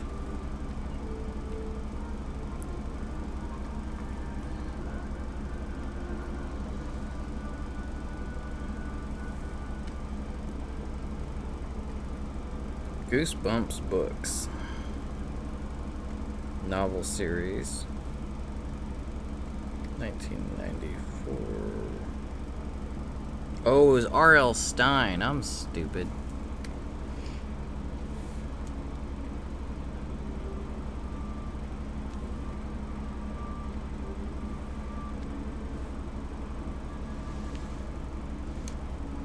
Let's see. I'm looking at the books years. How is R.L. Stine such a prolific writer? Like, I'm looking at, okay, from 1994 just through 1998, it was like 40 books.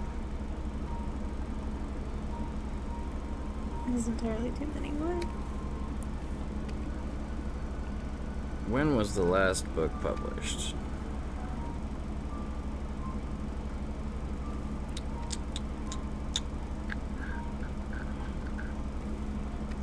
Oh, Goosebumps right there. Through 2015, Goosebumps Most Wanted, 2012 through 2016. Goosebumps movie adaptations. Apparently there was one of those in 2018. And Goosebumps Slappy World is apparently from 2017 to present. Titles include Slappy Birthday to You, Attack of the Jack, I Am Slappy's Evil Twin, Please Do Not Feed the Weirdo, Escape from Shutter Mansion, The Ghost of Slappy, It's Alive, It's Alive, The Dummy Meets the Mummy, Revenge of the Invisible Boy, Diary of a Dummy, and They Call Me the Night Howler. So, okay, yeah, Goosebumps are still apparently being published. That is crazy.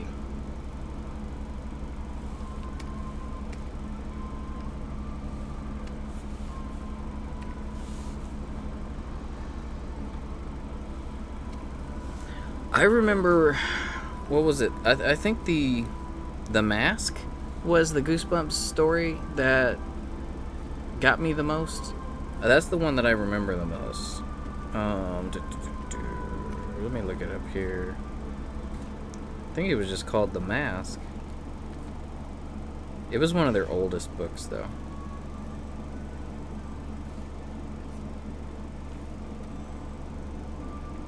I read a bunch of them, though. Like, I think I read almost all of them from 94 through 99.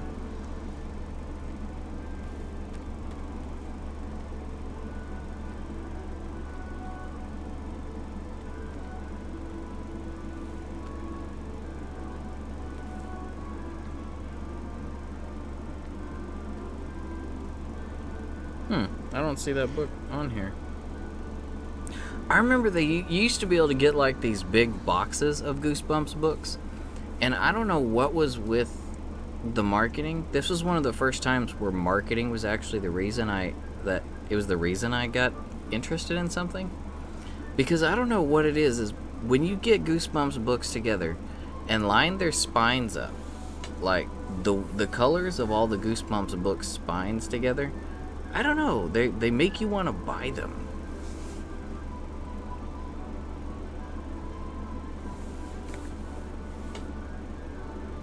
Yeah, it was the one where it made you into the monster. Yeah, Mark.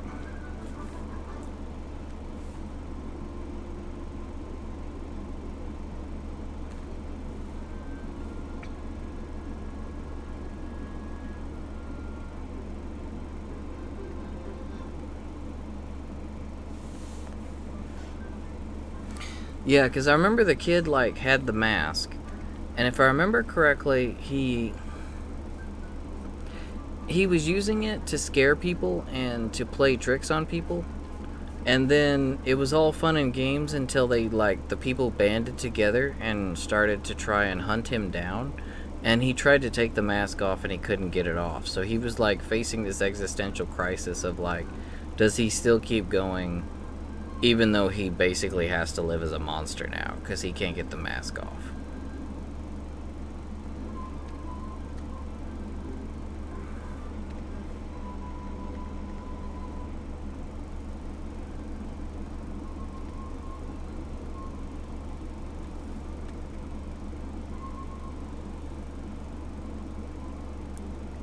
Imagine working on an anime and looking back at it years later and being like, ew.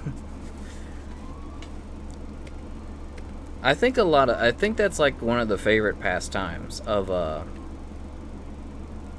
I think that's one of the favorite pastimes of artists is they like to abuse themselves by looking at old art and being like, ew.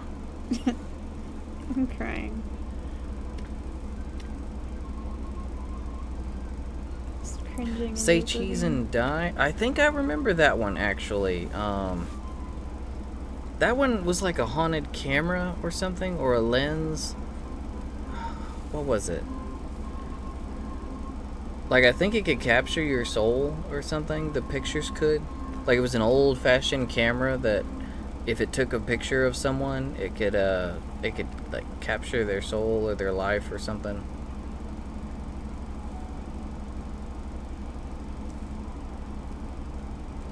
I remember when I was younger, I used to love Goosebumps. I used to love anything scary. Like, Tales from the Dark Side was one of my favorite TV shows. I don't think that one's still going. Tales from the Crypt was great. I've been hearing rumors that they might be wanting to reboot that for whatever reason. Creepshow. Creepshow was great.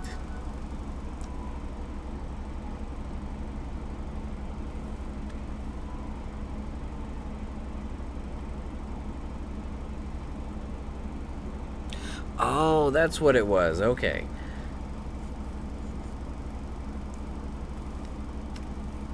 Yeah, they would take a picture and it would show how they were going to die and the moment it happened.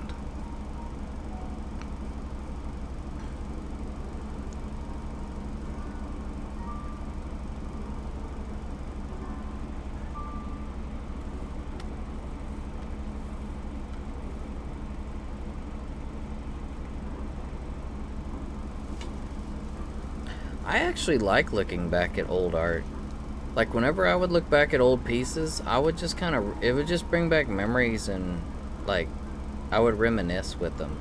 I think it's because I always drew for people or drew in class in school, so every picture that I've still got has, like, memories of people with it.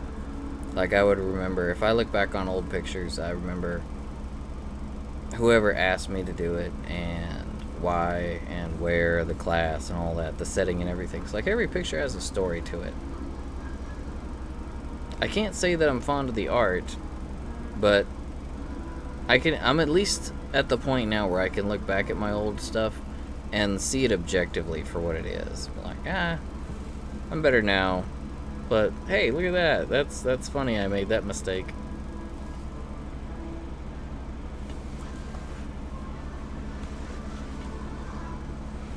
Hey, what's going on, Nosk? Busting in with the emotes. How you doing tonight?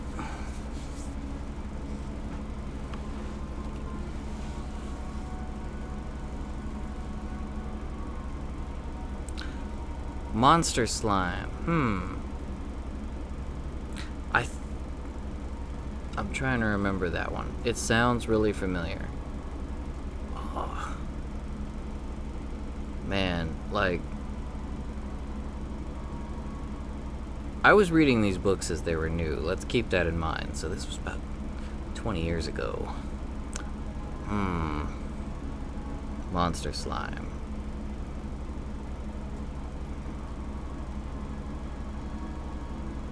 Is that the one where the slime could turn people into monsters? Doing a doodle. Oh yeah, the person next to me is she's the one doing the picture. Her little book here is her drawing thing, and if you look closely, she's got like, wait, where is it? Oh, it's there. Yeah, she has like a little doodler. Facebook doesn't have a pen, so this is the closest thing. It's an antenna. Yeah, they don't have a pen prop, so we just had to find something that looked remotely like a pen, and it was an alien, like an antenna that goes on an alien's head. So like, hey, we'll just stick that to your mouth. That's why it's all wobbly. The book it's funny, the book is actually, it says two friends on it. Mm-hmm. So it's like a storybook about two friends. And I'm just drawing all in it. You deleted your moons, Ned? Oh, they grew into enormous size. Okay, I think I vaguely remember that one now. Goosebumps always had those, like, They always had those secret messages behind them, like the moral of the story sort of thing.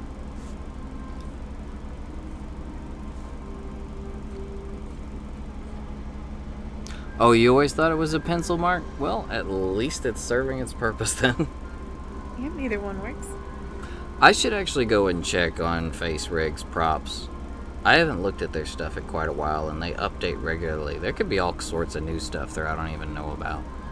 Do you have to tell it to update, or does it update automatically? Oh, it's Steam app. It just updates automatically. We made these avatars like over a year ago, so... almost 2 years ago now, actually.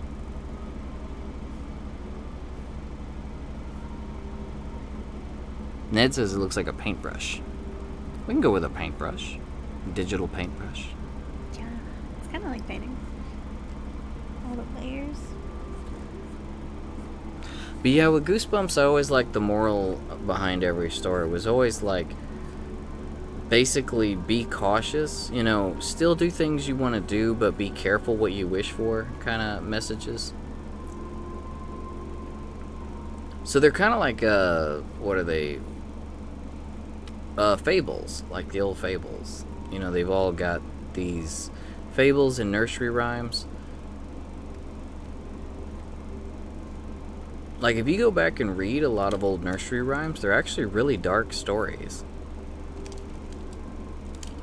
But, you know, if you look back at when those nursery rhymes, like Red Riding Hood, if you look back at when those stories were originally written, they were really written during dark times. So, you know, they weren't worried so much about being politically correct as, you know, passing on stories that would help their kids survive to be age 30 or higher.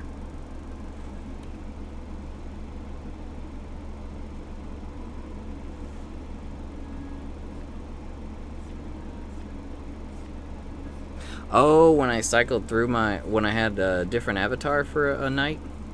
Oh yeah, what was that, Halloween? Oh no, that was when you were the snail for a little bit, and you changed it a few times. Yeah, there was the snail, the dragon, the raptor. If winter ever makes it back here, the whole samurai hat here will be replaced with my winter cap, if you guys remember that one. My baklava. Balaclava. Balaclava. Baklava's a dessert. Oops. It's a really, really painfully sweet dessert. It's delicious. It's one of my favorites. It's like phyllo dough and honey and walnuts or something. Pecans. One of those. It's delicious. And butter. Yeah, the Brothers Grimm stories especially were they were definitely up there.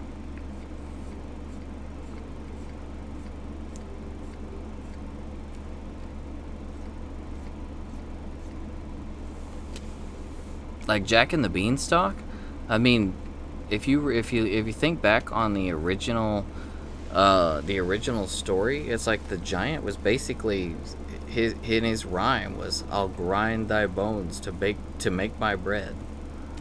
Like, so his whole thing was he's going to kill you and then turn you and your bones into his bread. And it's like, oh, that's no good.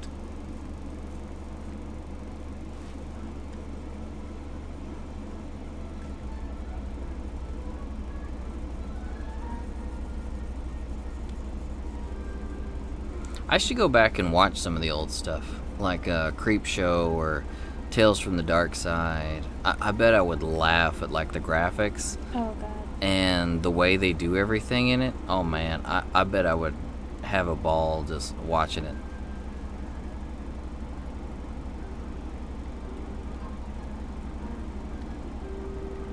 Do you think I wonder if Tales from the Dark Side and Creep Show and Tales from the Crypt and all that is still copyrighted. If their copyright has gone up, that might actually be a good idea for a stream sometime. Just go watch some old horror and scary stuff. Like stuff that's real cheesy and campy. Maybe not Creep Show, because Creep Show, if I remember correctly, Creep Show had quite a bit of nudity in it. Creepshow was a really mature show. I probably had no business watching it as a kid, but I still did. Gotta teach them early, right?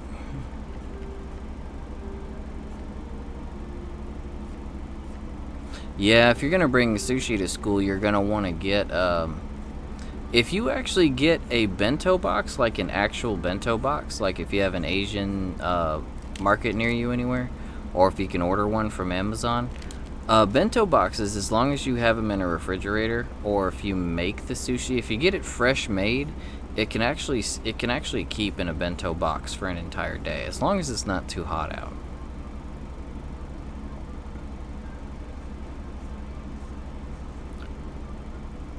But you know how, like in anime, how they've got the bentos and they've got the sushi and everything in it? The trick to that is, if the sushi has already been refrigerated, it's really hard. You have a really short lifespan on it once you take it out of refrigeration. If it's made fresh like that morning, though, then it was already at a temperature to be made like that, so you can actually keep it in a bento box for quite a few hours. It has a pretty good life at that point. Yeah, I guess if you've just defrosted it. I don't know. Generally, 4 hours on most foods at room temperature. Yeah. That's a good rule of thumb.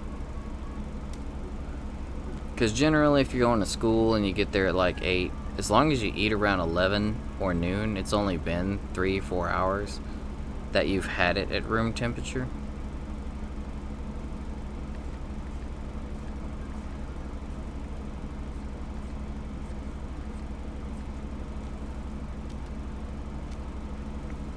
If you've got a mini fridge that you can leave it in, then, I mean, you're pretty much golden. Just make sure that teacher doesn't like sushi, because they might nibble your stuff before you get there.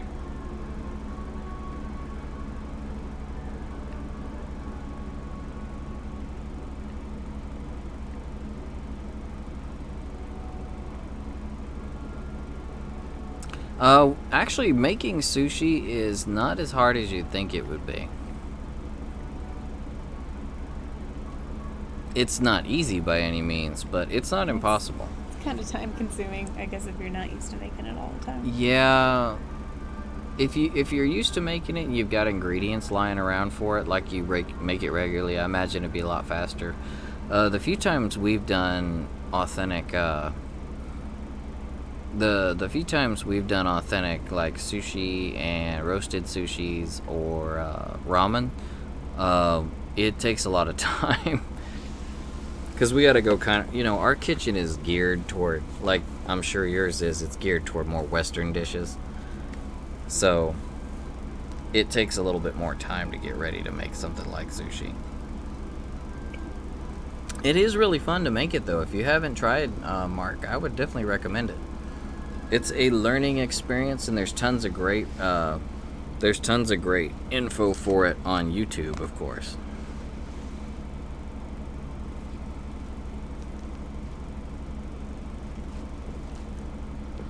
Actually, it's good if you haven't had. It's better if you haven't had sushi that many times, Mark, because that means when you make it, you'll probably enjoy it a lot more than if you have more of an experienced palate. Because if you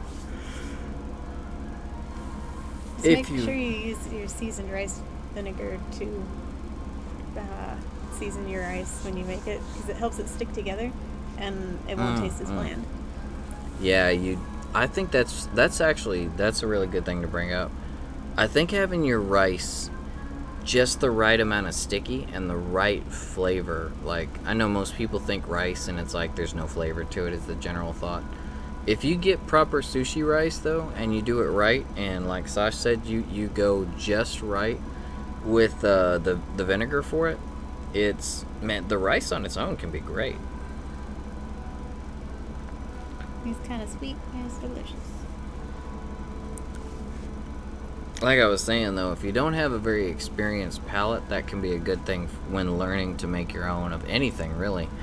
Because after you've had a type of food too many times, you kind of get a taste. You refine your palate toward it, and it's like it can be a lot harder to appreciate your own cooking of something that you're a more harsh critic of.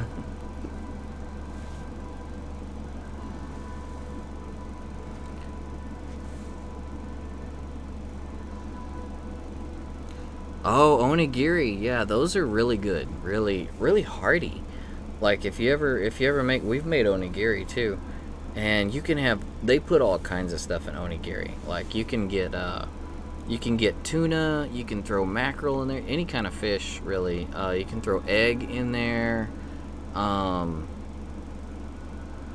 you can throw vegetables in there, like pickled radishes, pickled anything can go in there. Um There's actually, you can do onigiri as a dessert too. I've seen people have done like various sweet things in them to make them sweet and added a little bit of a sugar glaze to the outside. Hey, welcome back, Ned. Hope you're not too hungry because we're talking food. We're actually talking Japanese food, sushi and onigiri.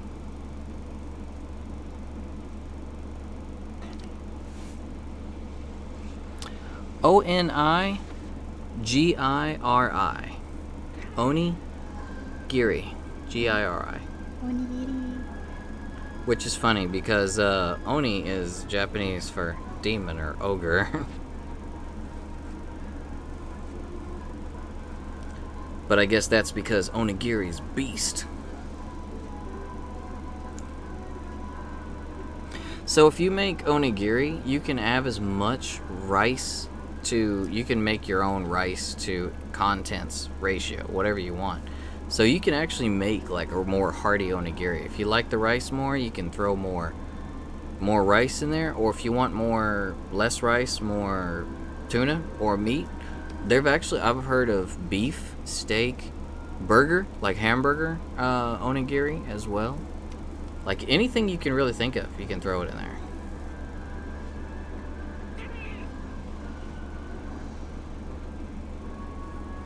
What emoji is that, Ned?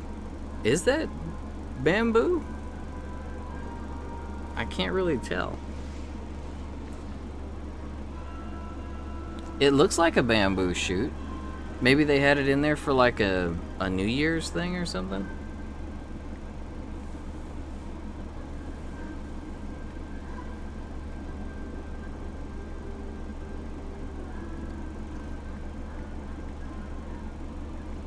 Oh, okay. That actually is a bamboo. I just now, it was so small I couldn't tell what it was. So that actually is a New Year thing in Japan. Ned, let me look it up. It was like Kodansha, something like that. I can't remember. It's like a Christmas tree, but it's for the New Year. Yeah, you like tie your wishes to it.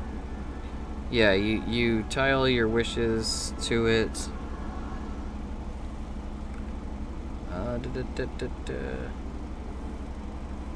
trying to look it up.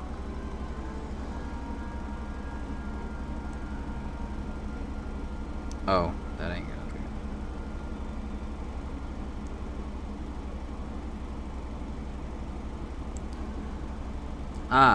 be. Kadomats is what it's called, a kadomats. So if you look up kadomats on Google real quick, Kadomatsu, kadomats. It's a traditional Japanese decoration. It's for the New Year, placed in pairs in front of homes. So you'll place two of them in front of your home. The middle of it that you're seeing in that picture is actually 3 bamboo shoots. Let's see, what is it? Yeah, placed in front of homes to welcome ancestral spirits or kami, or that's what they call gods in the East, of the harvest. So it's kind of a good luck, bring in a good New Year sort of thing.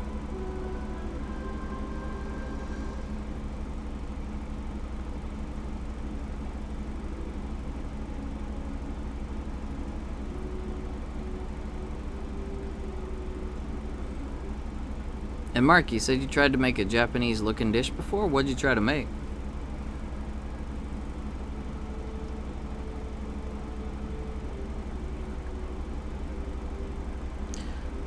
So a katamatsu in Japan is placed after Christmas until January 7th and are considered temporary housing for kami. So it's a place for the kami to come and rest, it seems. They believe that in Japan, they believe the gods are very busy during the new year, granting people's requests, telling everyone their fortunes, that kind of thing. So the kami are very busy during the Christmas season. So I guess these are probably places for the kami to visit and rest during those periods. Maybe a place for them to stay if they don't have a temple in the area, something like that. Designs for the katamatsu vary depending on region, but are typically made of pine, bamboo, and sometimes ume trees. Ume tree sprigs, which represent longevity, prosperity, and steadfastness, respectively.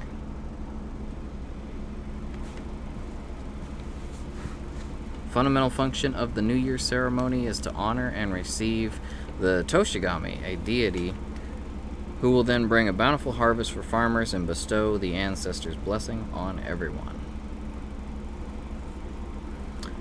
After January 7th or the 15th, the katamatsu is burned to appease the gods or Toshigami and release them. The katamatsu is included in a Unicode pine decoration. Oh, that's actually the that's the Unicode. That's the emote that you just brought up.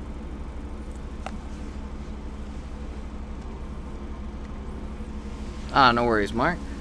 So we were talking about that bamboo that Ned found in the emojis.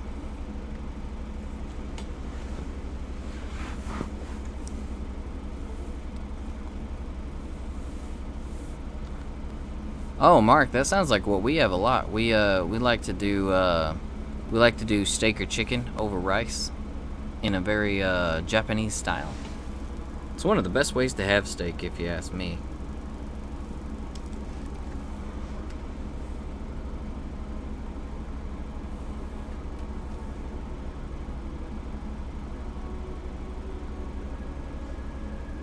No pickles.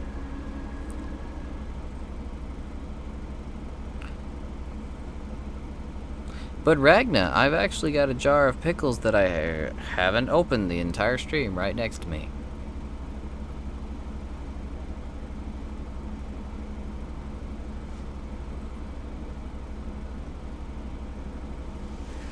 Yeah, Mark, we actually use our chopsticks probably more than we should. I actually find that chopsticks are a superior eating utensil for a lot of things. Yeah,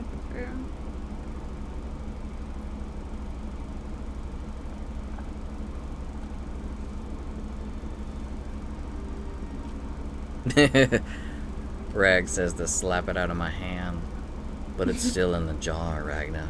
He wants me to. Slap it. It gonna break, and then the whole place is gonna smell like pickles. I can't do it. I thought you picked up the pickle jar and were drinking it. Whoops. Tea. I just went to go take a sip out of my tea, and that's what she thought I was. I would drink pickle juice. We were just talking about pickles, and then I see you pick something up and start drinking it. Like, what? That's not how pickles usually work. The context makes it believable.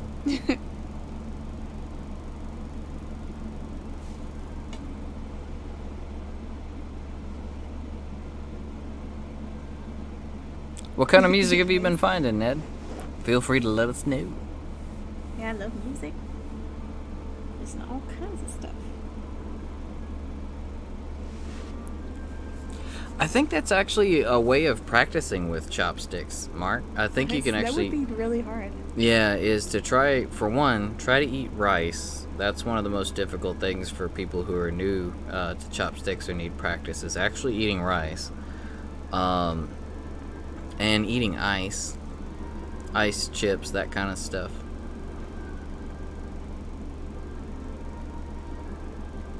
Hey, welcome back. Oh, welcome back, Cream Pop. Lucky. Don't say that too loud or she'll hear you. Summoner with the internet vibes.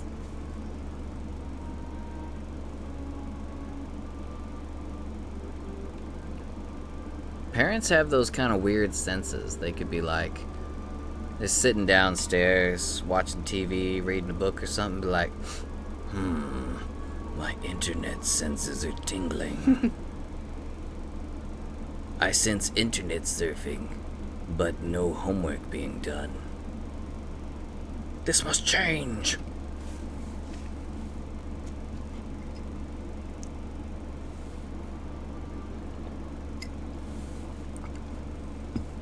I know there's some parents that are actually a little bit obsessive about it and actually watch the data usage on their accounts. Oh, goodness. That is actually very understandable, though. If you're in an area where your data, where the data is, what is it? Where you pay by the data, where you pay by the amount of data you use, your volume.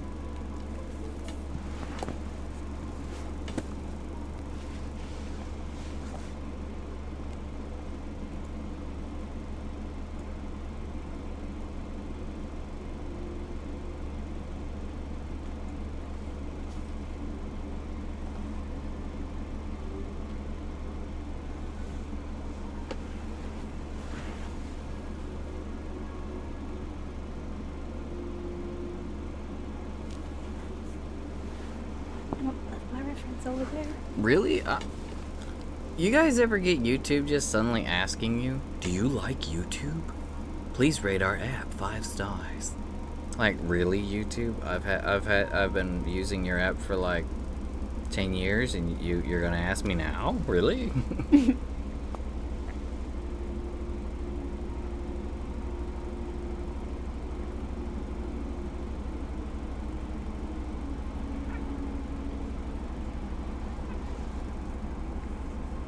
Hey, Butler.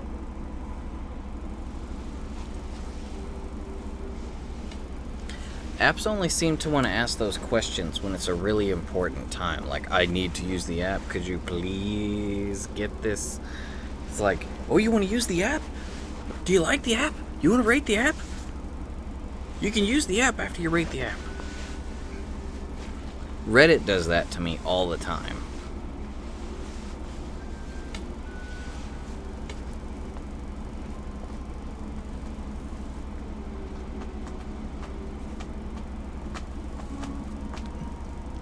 I get it on some of my apps, like some of my games, like Shin Megami Tensei when I was still playing. It would still ask me if I liked it, even after I went and gave them a very thorough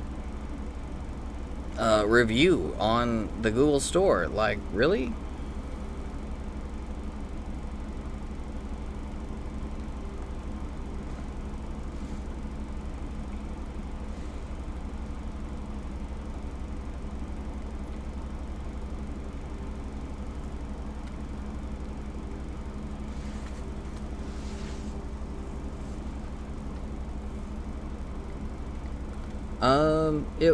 Yeah, I think I did actually, Ned. It was called Everyday by Bowen.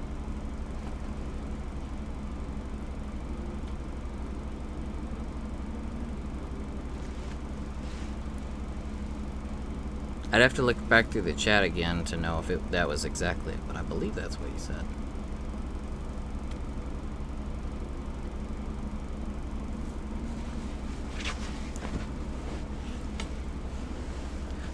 You know what would actually be handy is if, like, you had a chat log in real life. Like, if you're talking to someone, having a conversation, like if there was... Maybe Google Glasses will have something like that. Like, say, while you're talking to someone, it can, like, keep a log. Like, you can, of course, optional, you don't want it recording everything. But, like, if you could have an app that would actually take, like, dictation of everything going on around you. So if, like, you forgot or you missed something someone said, and you're just like, you don't want to bother them to repeat themselves, you can just look back through the log like, oh, okay, cool. That'd be kind of nice, because I say what all the time. Sometimes I'm like, I don't know what is going on in this conversation. I didn't hear any of that.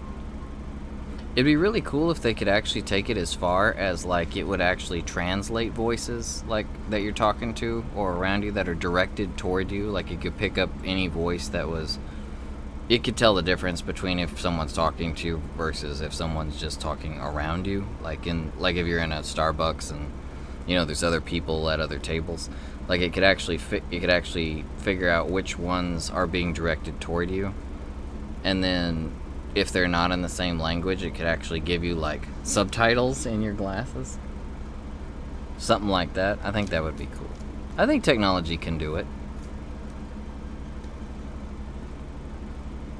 The question would be what the cost would be.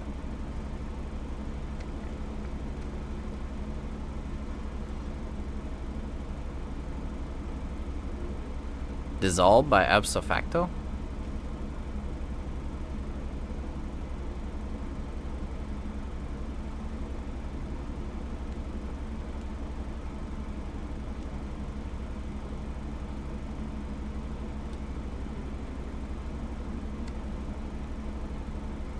Rags, when you said subtitles for Smash, the first thing that came to mind was, you remember that you played Lollipop Chainsaw, right? I think you were one of the people who said you played it. There was a boss, though, that the way he fought you was he cursed, and everything he said, like, he shouted these curses, and they would actually turn into real, like, Really? the words would turn into actual physical manifestations of the word and fly at you, and you actually had to, like, fight the letters and the words.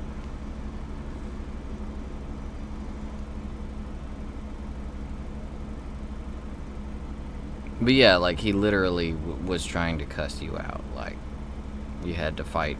His weapons were his words.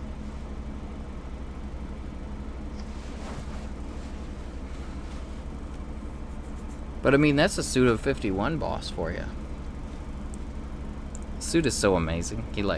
He's got some of the best creativity out there. Like, who else would think of that?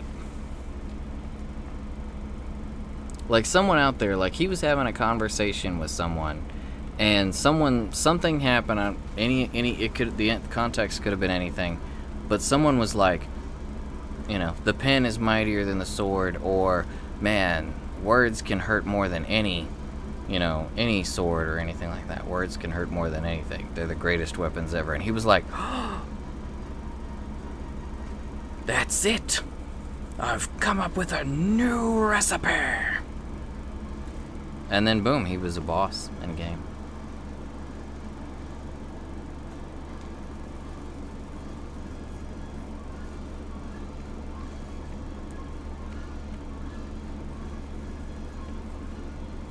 That looks like a really good color for shading for that suit. I was thinking it looked too light, so I was making it darker. I like the light. Okay.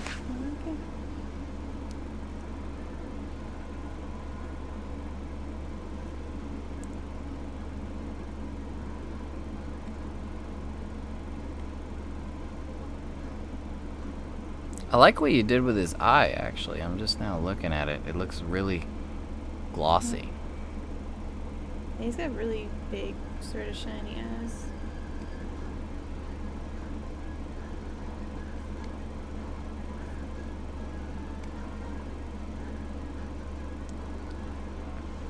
Yeah, if you ever want to see an interesting boss fight, Mark, either buy Lollipop Chainsaw. I think it's probably pretty cheap out there. Or if you just want to Google it on YouTube, or go check out YouTube, rather. Same thing. Google owns them. He's one of the bosses in Lollipop Chainsaw. I think he's actually the first boss, if I remember correctly. Wasn't that game pretty mature, though? It was very mature. She was a cheerleader that ran around to get revenge for her boyfriend, whose head she wore on her waist. Yeah, I remember that. Just remember, Lollipop did it before Kratos did. Kratos just made it popular.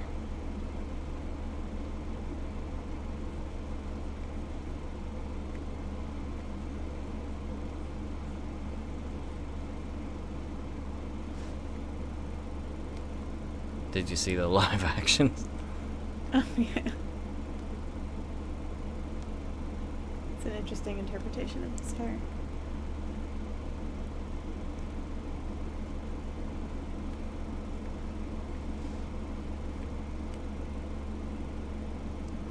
Yeah, I was gonna say the costuming for the live action Black Butler doesn't look very good.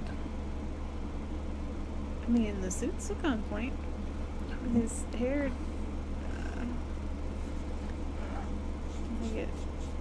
His hair was like straight, so I don't know why they decided to make it like super long and curly. I'm confused.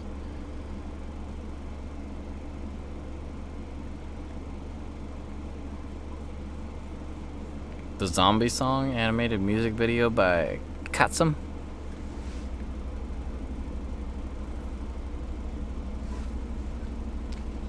I'll have to go check it out.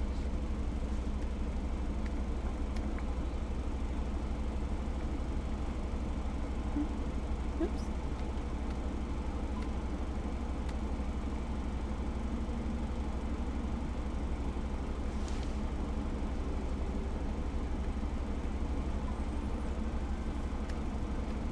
So his Sebastian suit is probably going to be a bit more simple, huh? It's really just black and white. Yeah, pretty much. I mean, drawing a suit is a royal pain, but coloring it, not so much. You're scared, Ragnar. Why is that? Is it because I'm about to open up this here jar of pickles? You hear it? Pickles. I'm not sure either of us finished it. I started it not that long ago, but I still need to. I think I got through the first season. The cat looks like it's gonna feed you to the sun. Feed you to Pervison.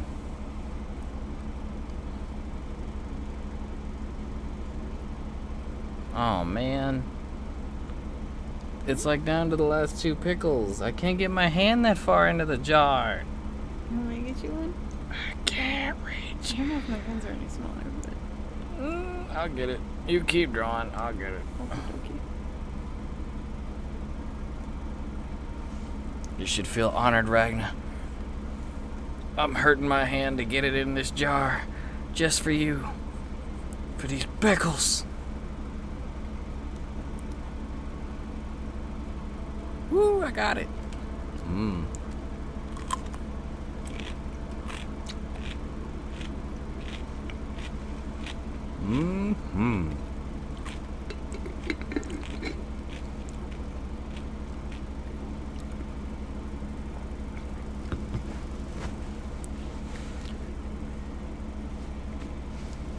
The most interactive stream this side of the Citadel for you, Ragnar.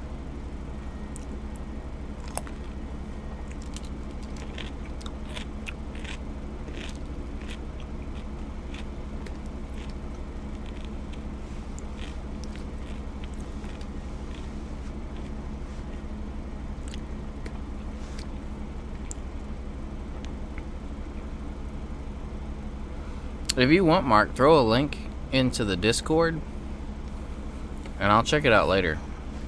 That way I don't forget.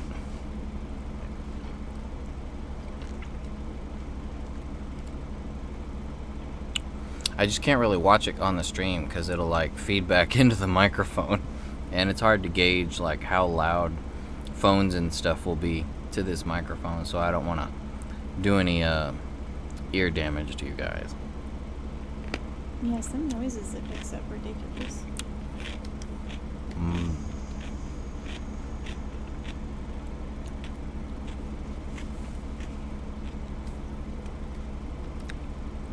This soundtrack has reached a real quiet point. Yeah, sure did.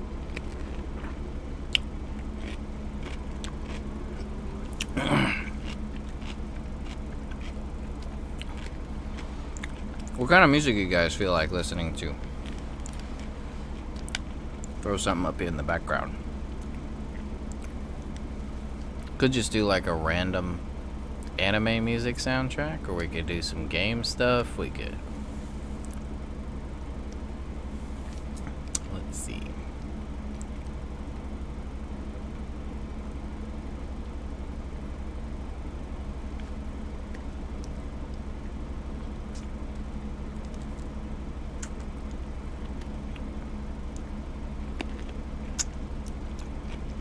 I'm so enjoying the colder weather.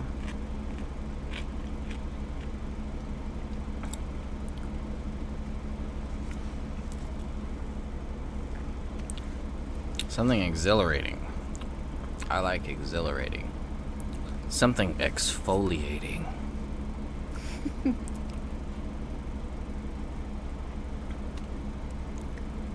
Let's see.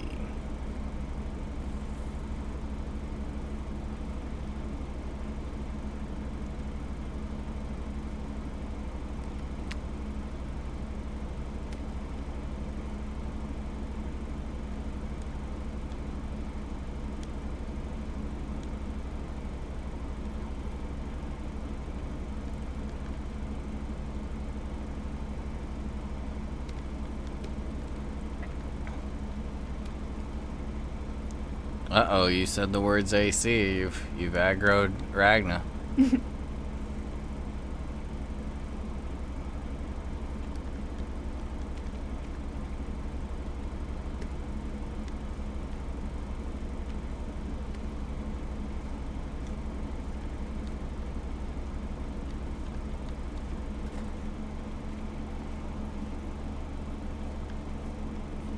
I know what we can look for. Is it?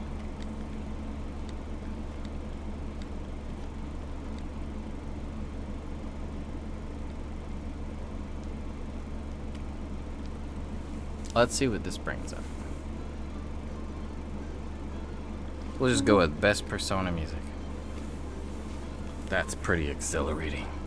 Yes. And so much for our copyright, too.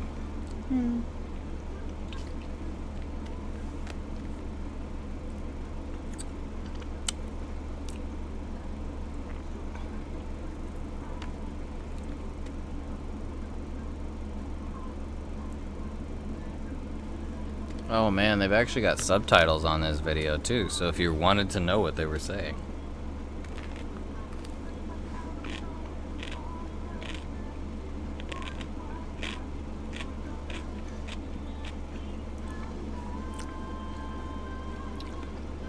Where's my neck?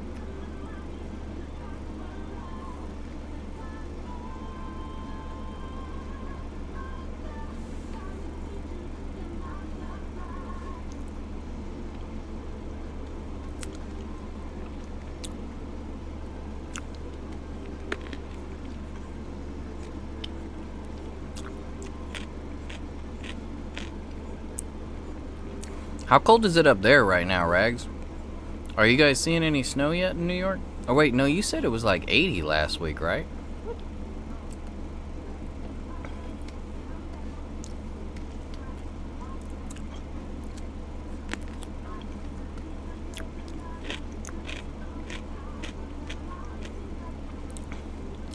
I think it's actually like we're just coming out of like a worldwide heat front, hot front.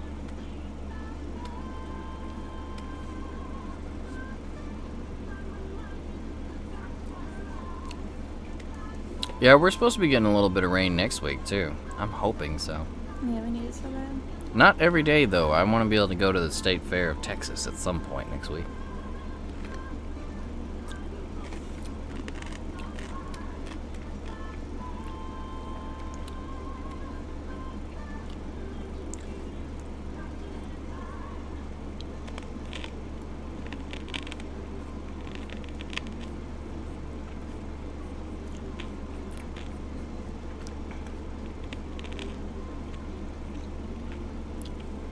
I also don't want it to be raining too much because I just remembered we're getting to the painting point of the cosplay, so I need it to be clear some days out so I can go do some painting. Oh yeah, it doesn't like humidity. Well, I'm pretty sure it doesn't like it when it gets rained directly on the piece either. Yeah, that's true. But if you're airbrushing, I don't think humidity is good. Airbrushing is fine indoors, but if I'm priming, primers you don't want to do inside them fumes though. Also tends to make a room a little explodey. Oh, right. Ned was saying you guys were expecting to possibly see snow tomorrow in Utah. What? That's so crazy. Snow, where's that?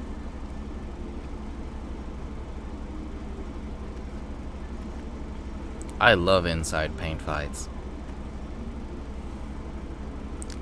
If me and Sasha actually got into a paint fight, though, I think I'd win because it would be her with paintbrushes and me with my airbrush. I've got a gun.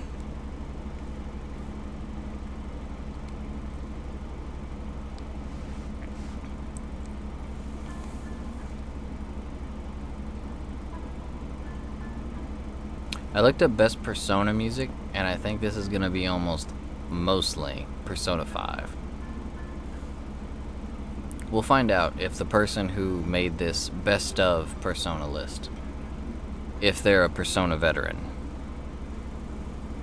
Because the whole series has awesome music.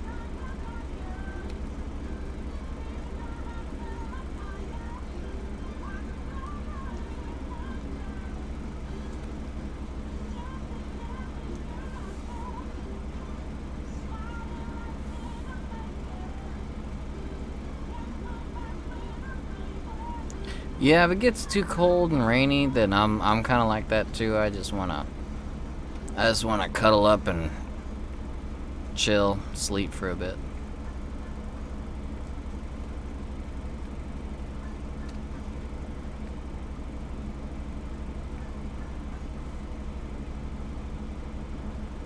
Because everywhere you walk, I mean, one of the worst things is when it's cold, everywhere you walk, you gotta have socks and shoes on in your own house. I don't like having socks and shoes on in my house. I like to just make it barefoot all the time. Abdul, how's it going? Oh, hello. How'd you move, though? Yeah, how has your move been going? I hope everything made it back to Kuwait okay? Oh man, what time is it there? Like, how's your time zone gonna match up with our stream now? Oh, dang, yeah. It only used to be like an hour of difference before. Oh, alright, Cream Pop. We'll have the art in the Discord for you later on. Have a great one. Night.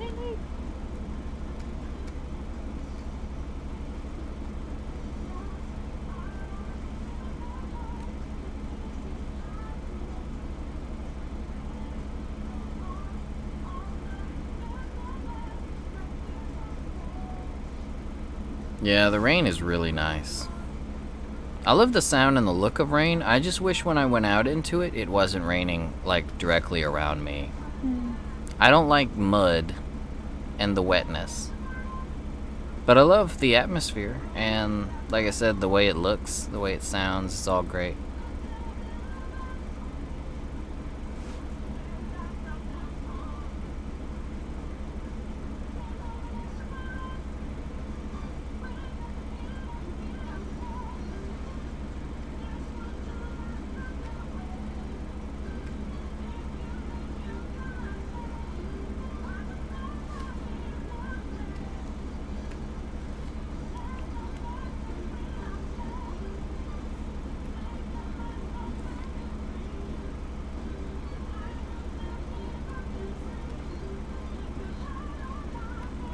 Oh, that does sound rough, Abdul.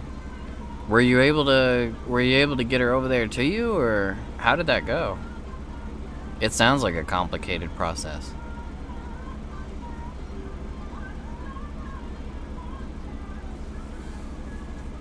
Oh man, I hope you got her back.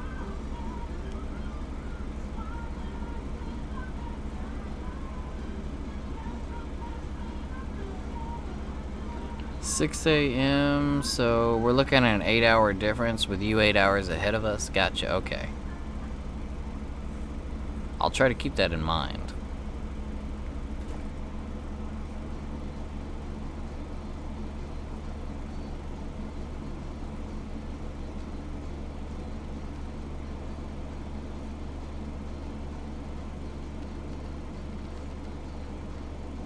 Oh, good. So you were able to get your cat. Well, that's good to hear. Good. Like, I've actually been curious about that. So, this was like a pet shipping parcel service? I'm really curious about this. If you wouldn't mind indulging us and letting us, like, enlightening us about it. Yeah, that sounds stressful.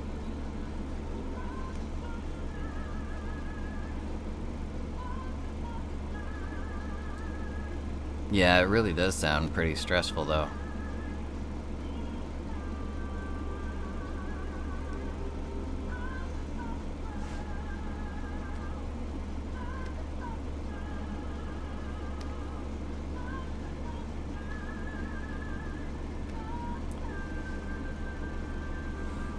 Other than that, glad to hear that your move went well, Abdul.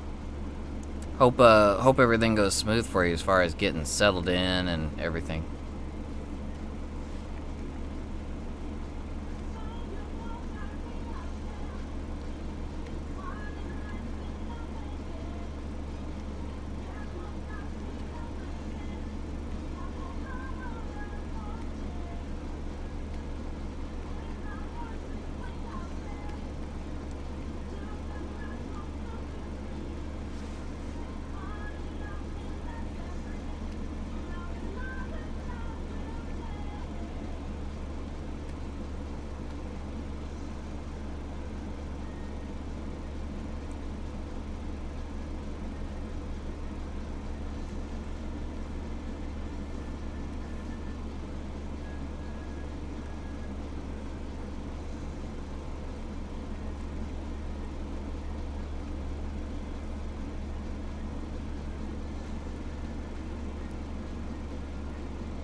So what part are you coloring now? Oh, his hair. Hair, but it's Oh, okay. on a bunch of different layers somehow. His hair looks pretty good.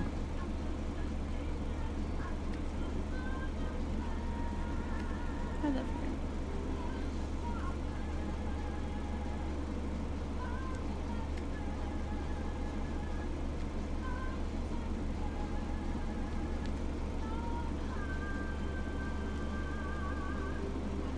Yeah, that sounds like a tough time, Abdul.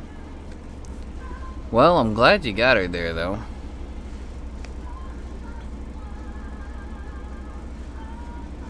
She's an indoor cat, right?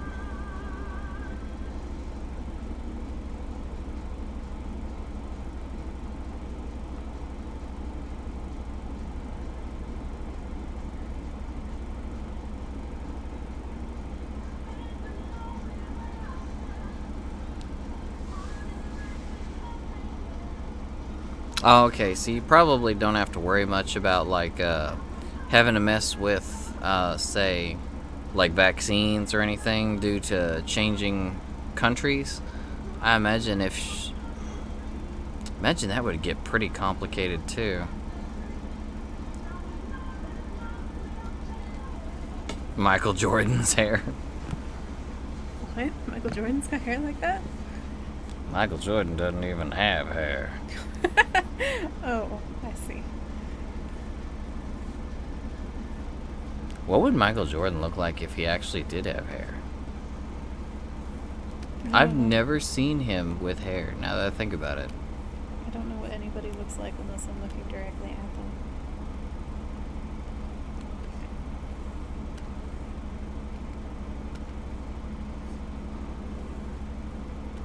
Gaspard. I asked for I clicked on the one that was the best. Oh, there's some kind of popping out there. I wonder what that is. I hope it's fireworks and not gunshots. Fireworks. In October. Hope it's not gunshots. Well, gunshots or fireworks, either one is a little bit weird. Yeah. Oh, there it is again. Uh-oh. That's not ideal. It's Joker. Ooh, that one was pretty loud. Don't want it. Can I stop? Watch it be someone off in the distance that's like, I'm gonna go hammer my fence at 10 p.m. I wouldn't put it past some people. And they're using the biggest hammer ever. Yeah, that would be a ridiculous hammer. What is this? Where did this come from? Even when I was going to school, I could never get to bed on time. I was still always just like, go to bed at 2, get up at 6.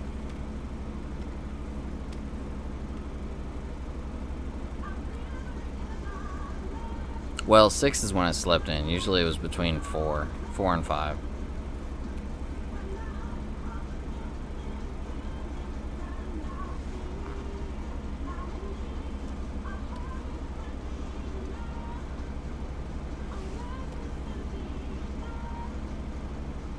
Yeah, that sounds really complicated, Abdul. I'm glad everything worked out for you guys.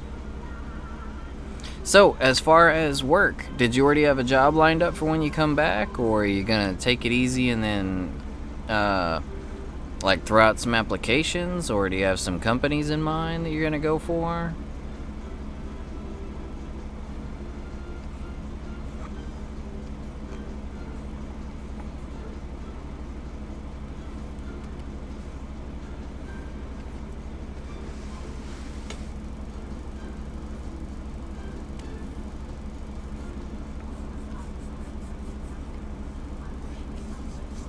I'm glad you had a friend here in the States that was kind enough to keep a hold of your cat for a little while and then mail her out to you. Man, that must have been so scary. Yeah, it sounds like a process.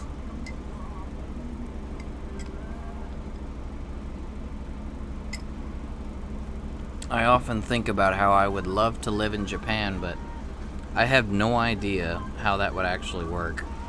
Like, getting cats over is like, well, we're here, but so we got 7 cats we need to bring over here. How we go about doing that?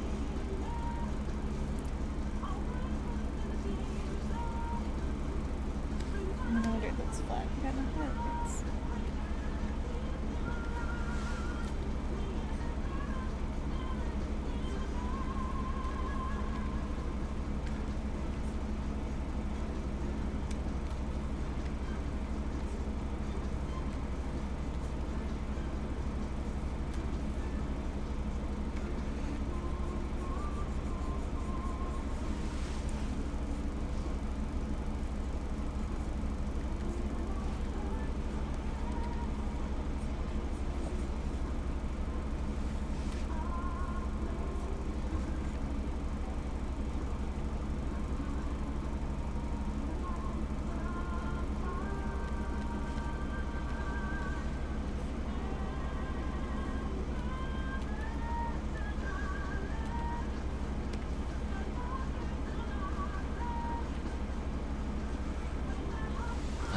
Yeah, that makes sense. That since you got your education in another country for engineering, I imagine that would be, yeah, they'd have to get all that information sent to them. So do they, like, I guess from there they kind of transfer that into credits or diplomas that your country recognizes? And then from there that becomes like certifications which you can apply to jobs with?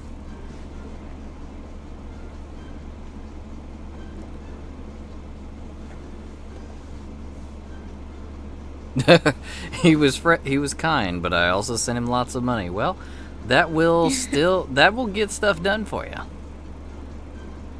Hey, Dave, welcome back, bro. Have a good time with your buds over on the duck game.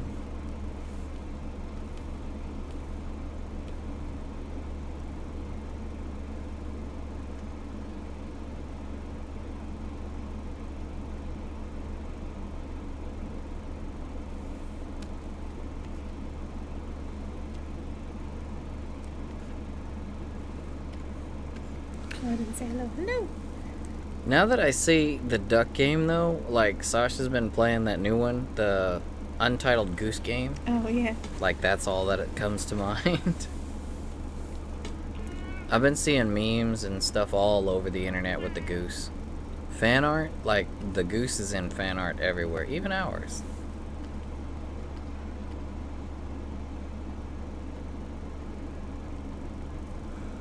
They made the goose so believable.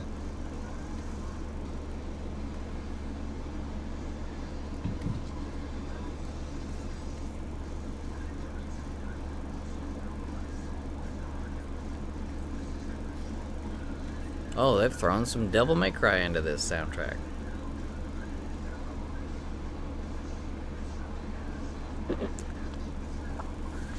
Definitely the best goose mechanics I've seen recently.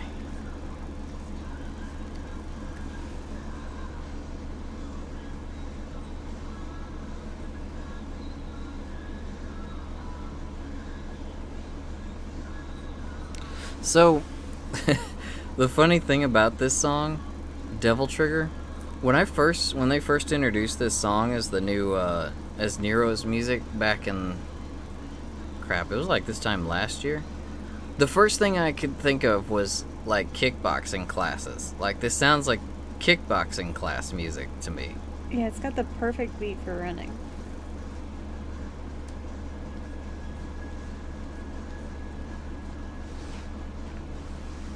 Oh yeah, peace was never an option when the goose is under the table with the knife.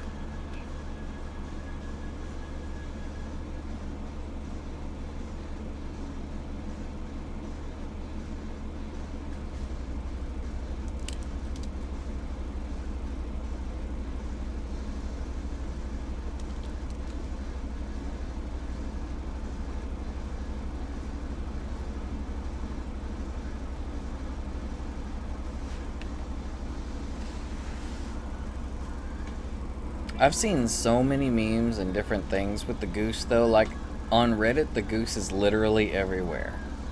Every single subreddit I am a part of, I have seen the goose at least visited in one, at least once.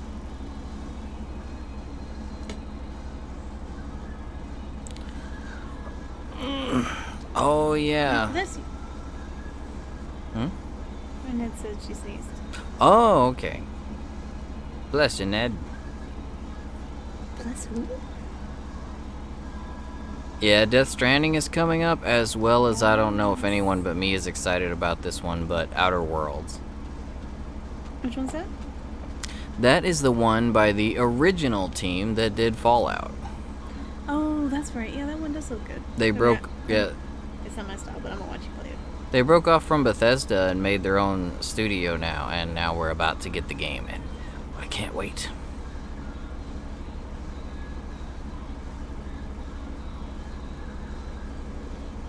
I love Fallout.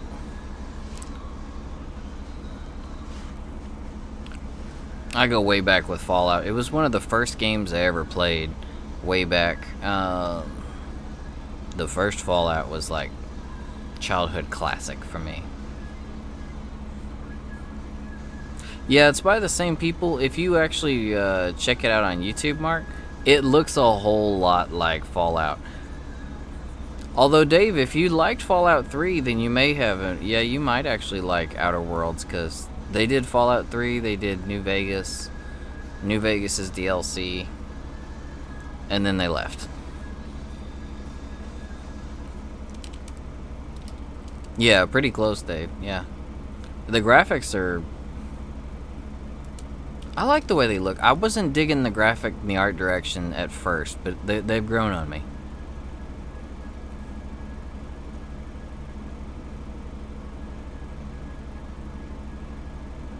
Man, I love New Vegas. Mostly Old World Blues, the DLC for New Vegas, was, in my opinion, one of the best DLC expansions ever made.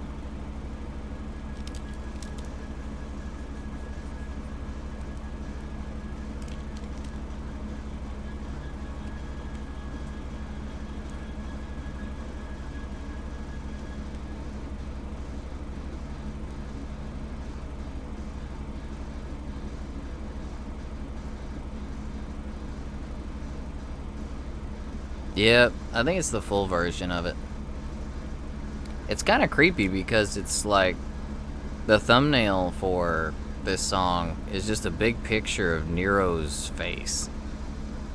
Look at the pores. Look at the individual hairs. We're proud of them. But his face it has no business being that big.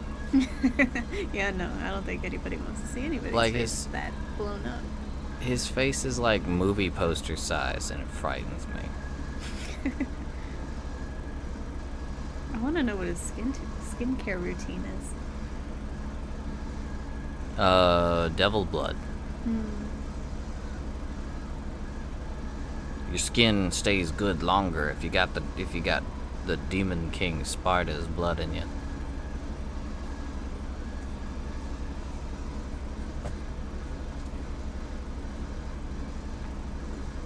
Yeah, I don't know. This one's actually got subtitles, so someone went and made this video.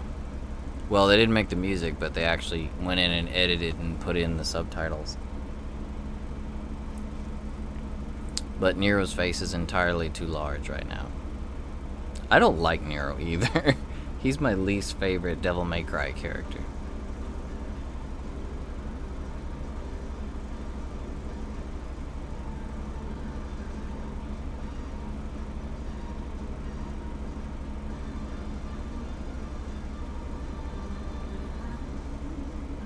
Oh yeah, Dave. The way we do music too. We're just lazy. We put YouTube on in the background. Right now, this was supposed to be like best Persona music,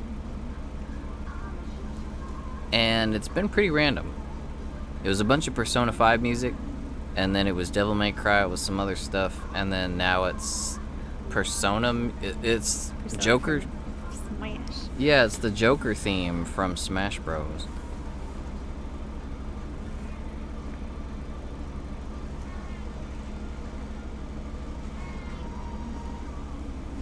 Milo's saying hello to you guys. He's also telling me that I'm an evil person if I don't feed him He's eating so much right now. Yes, buddy. Pet. Here you go. Quality head pats.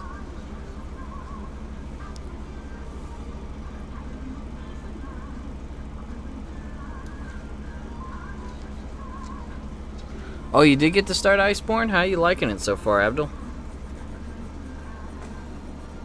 Are you on PlayStation? I don't know if you guys remember, but tomorrow the Primate Storm returns. Old Rajang is coming to Iceborne. Do you remember what his elemental weaknesses were?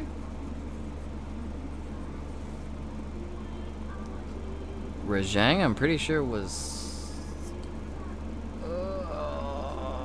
I think fire. Fire? No, maybe it was ice. Yeah, I think it was ice. Yeah, Dave thinks it's ice too, so yeah, probably ice. My weapon right now is poison. I think he might actually have varying resistances though between super mode and regular mode.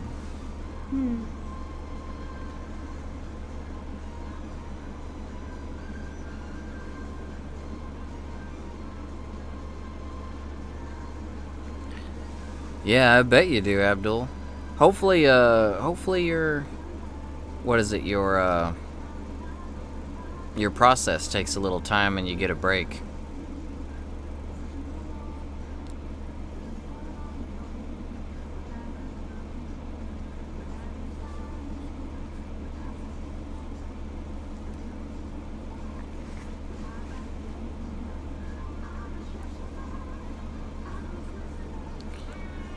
Oh, the new hub is great. All the hot spring stuff. And yep, getting to spend some quality time with your Palico. And I wish the hot springs actually did something stat-wise, like portable third bow. I missed that. That was my favorite.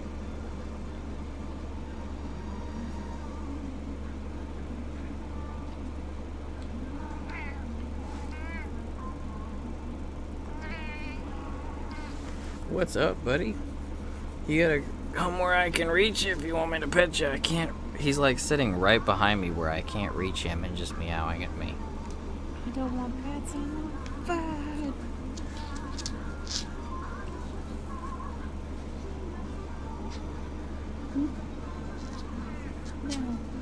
No. Alrighty, Dave. Have a good one, man. Sleep well. Night night. Get that rest for rushing.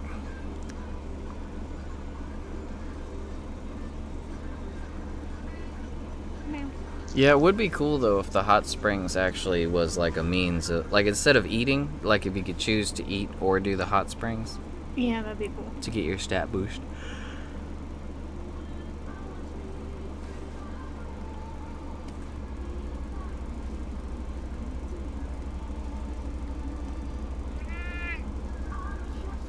Like maybe give up the food skills for just raw stat boosts. Extra damage or something. I mean, I think it'd be fine if they went with, just letting you choose either or. Oh, like sit in the thing and choose your yogurt or whatever it was in Portable Third. Yeah, Portable Third, you could sit in the hot springs and you could either drink yogurt, you could drink alcohol, you could have like pudding and stuff too. There was food too. Like you could eat in the hot spring. It's like, I think I'll have my meatball sandwich in the hot spring, please. I think the hot spring itself did something too, though, because I remember the color of the water would change. Maybe.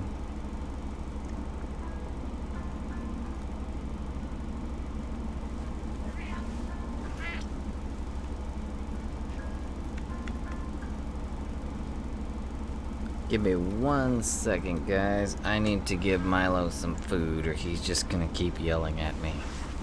I'm going to have an aneurysm.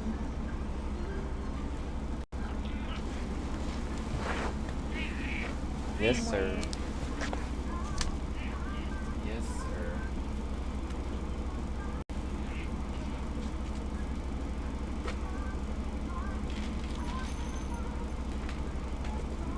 I wonder how much of the feeding the microphone can pick up. Like, can you guys hear Probably all of it. the food going into the bowl and everything?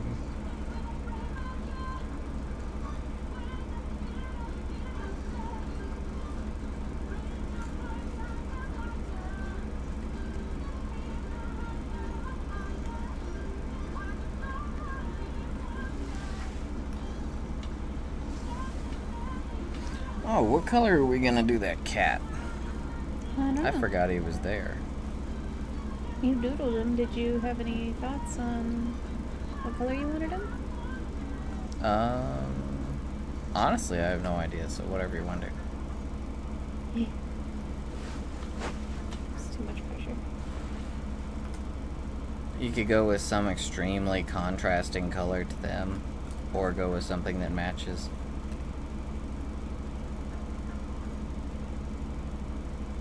They're in suits, maybe do another tuxedo cat. Yeah, you could. I kind of drew his chest to that, but he does have stripes. You'd have to get rid of the stripes. That wouldn't be hard.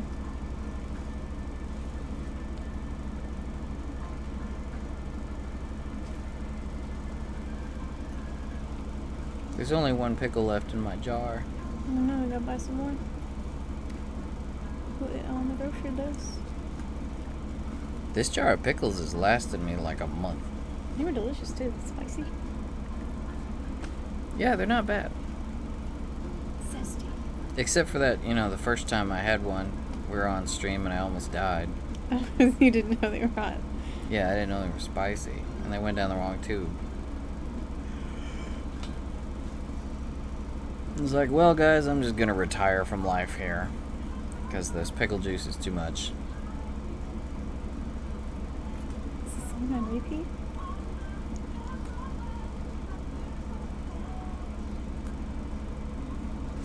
I think I'm gonna throw on some Guilty Gear music.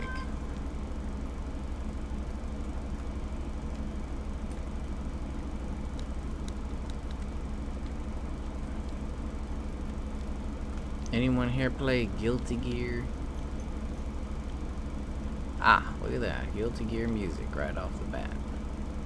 I haven't played a fighting game in a minute. I think there's a new Soul Calibur and I never played it. Used to be my jam when I was a kid. Where'd my phone go? What color is his tie? Oh no. Same color as his jacket, it looks like. Guilty Gear is one of the best fighting game franchises out there. It's got really great character design. And all the characters are named and designed after real-world music artists. Wait, what? Every character is a tribute to a real-world music band or artist. That's fantastic.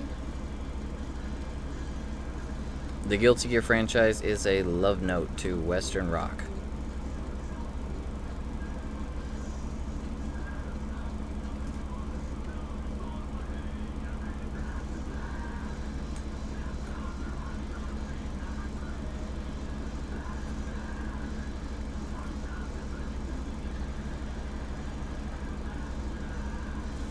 The animation in Guilty Gear is fantastic, especially lately. The new games are like really pushing the border of like anime graphics as far as like making it look just like anime characters, but using 3D and 3D backgrounds and character models.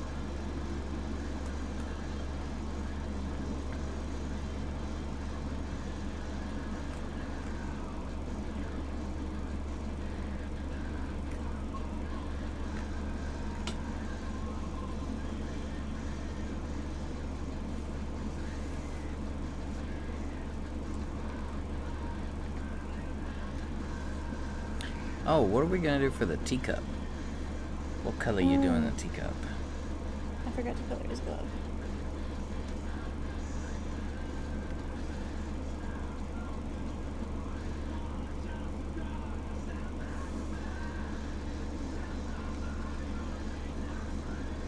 Well, at least it's just white. I mean, there's not really much to it. Yeah. Did you make the background darker? I did, yeah. Okay, I was gonna say, I thought the background was much closer to their skin tone earlier. Yeah, that was the problem. It was not looking right. They were looking like way too pale. Or not pale enough. You realize if you were like that pale, like if you went out, like the moment you start you're in the sun, you start to change color. You'd be like one of those mugs, like one of those coffee mugs, that when it gets hot fluid in it, you know, you get a hidden message. So it's like you go, it's sunburn. you go outside, and it's like, oh, what's my hidden message? Looks like it's fire.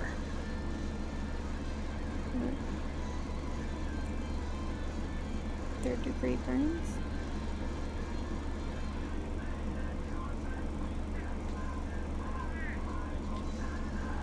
Master Milo, I have fed you. Why do we still bellow? He's an old cantankerous caddy.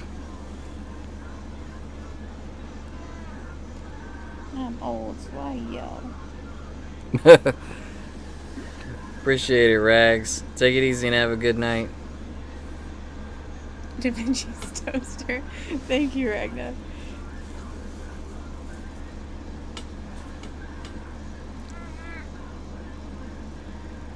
I think.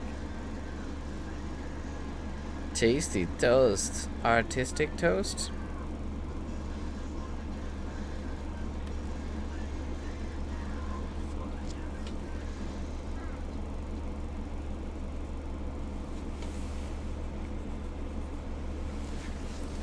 That's pretty much what he is, Ned. Attitude Kato. He's a catten. He acts like he's a kitten, but he's definitely a cat.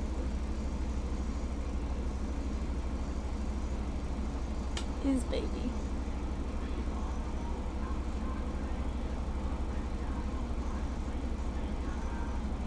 Yes?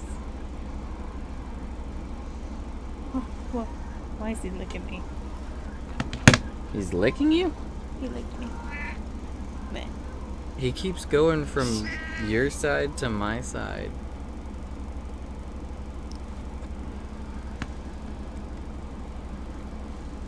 What's up, buddy? Are you feeling lonely? You could sit in the lap. Or you could go sit over in the cat chair and we could put the cat cam on you. Uh-oh, speaking of cat cam, it lost me. Oh, you're right. Ha! I have possessed you.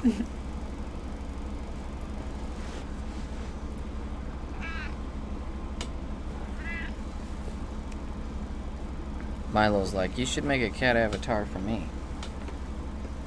And then he would just sit here and meh, meh, meh, meh, meh, meh, meh. Meh, meh, meh. Meh, meh, meh. It's been a minute since it did that. And Ragnar's gone. Yeah. Ragnar is gone. He missed the meh, meh, meh. Sure did. Worst day ever.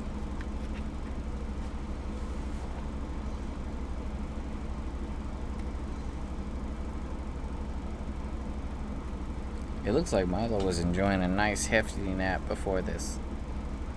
He's got sleep in his eyes. See? Yeah, he was getting that backhoe sleeping on his face. Every time he sleeps on his face, it makes me worry about his ability to oxygenate. But Yeah, how does he breathe? he's managed all these years sleeping that way, so I guess it works. Yeah, I guess so. I was reading something a while back, and I think cats sleep like that to keep themselves warmer. Yeah, they like warm air on the belly. Yeah, they lay to where like the air coming out of their nose like goes downward onto their belly.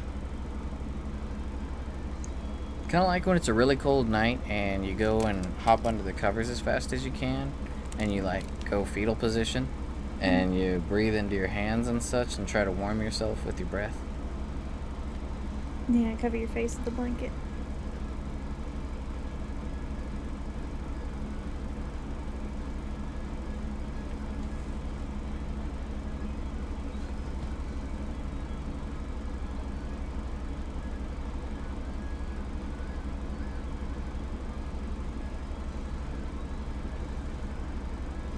Dang it.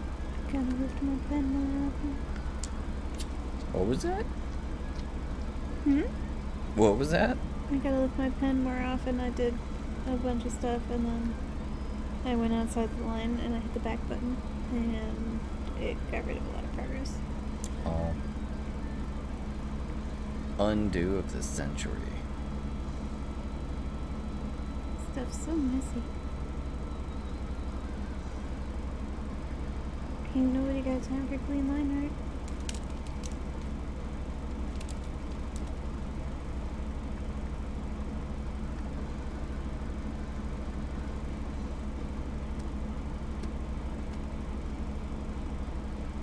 I don't know why it's giving CLT that says my name on it, but yeah, no. He's like, here, this is a teacup from the coffee shop Sasha. Hmm. I didn't lock it.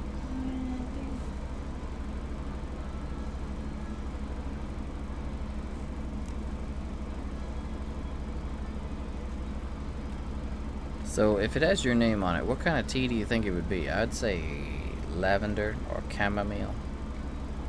Yeah, probably like lavender Earl Grey. Oh yeah, Earl Grey. A lavender Earl Grey. Pumpkin spice.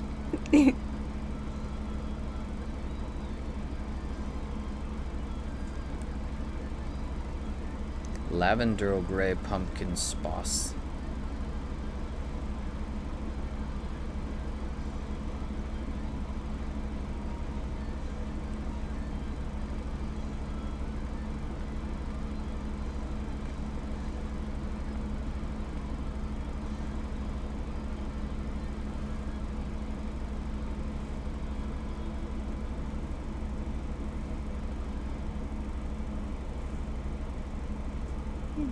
He's dying.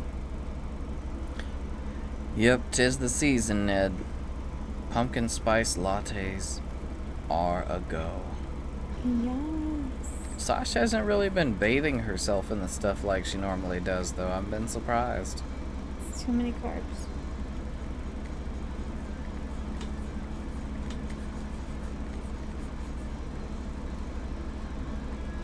This is old school Guilty Gear here. This is from the original Guilty Gear. Trying to get a 6-pack so I can cosplay a Nosuke.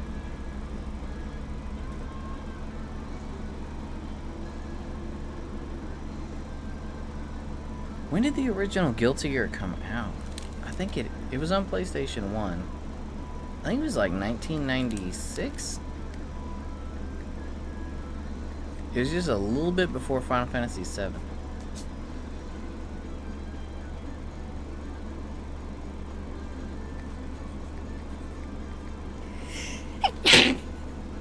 Bless you. Thank you. That wasn't really loud. Oh, I've got both the cats, so... Oh. You took her from me. Right when I was about to do the headbanging.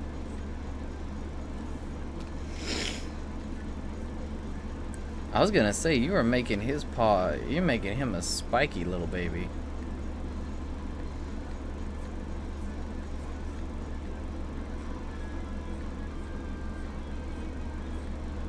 Oops.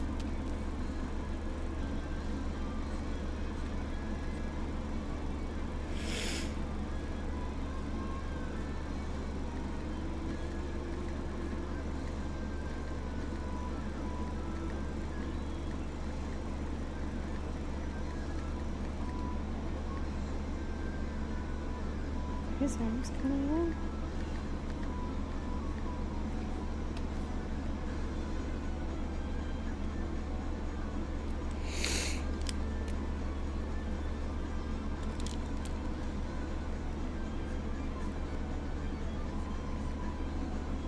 Yeah, before she colored in that paw, it was like he was the T-1000 from Terminator. He had like this huge spiky arm.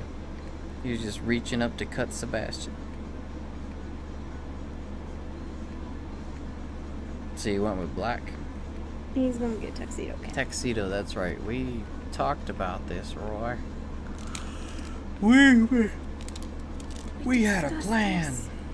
Got a plan, Arthur. Just need more time and money. Just watch. A few months from now, we're all gonna be sitting back, taking it easy in Tahiti. Do you even know where Tahiti was?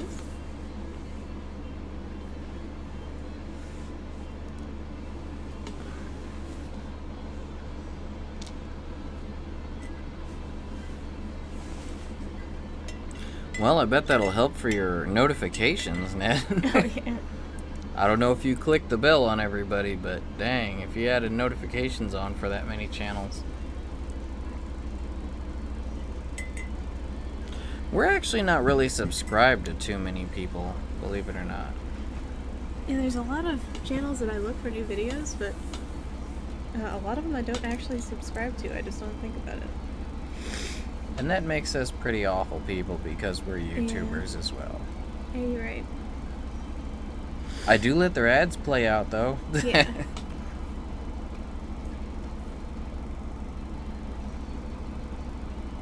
But yeah, I just kind of forget to sub, too. Like, I don't know. Maybe we should actually, like, mention it in the videos at some point. Be like, yeah, just to remind you it's there, because I forget it's there.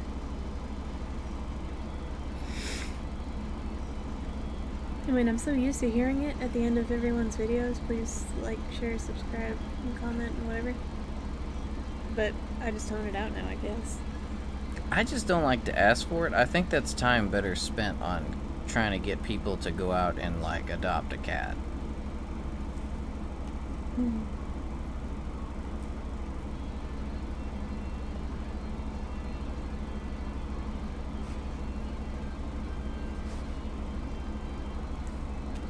I wouldn't worry about it, Ned.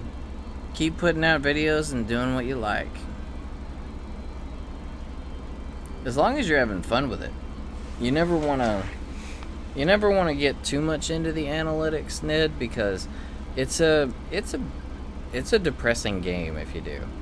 Like our videos, ours bounce all over the place.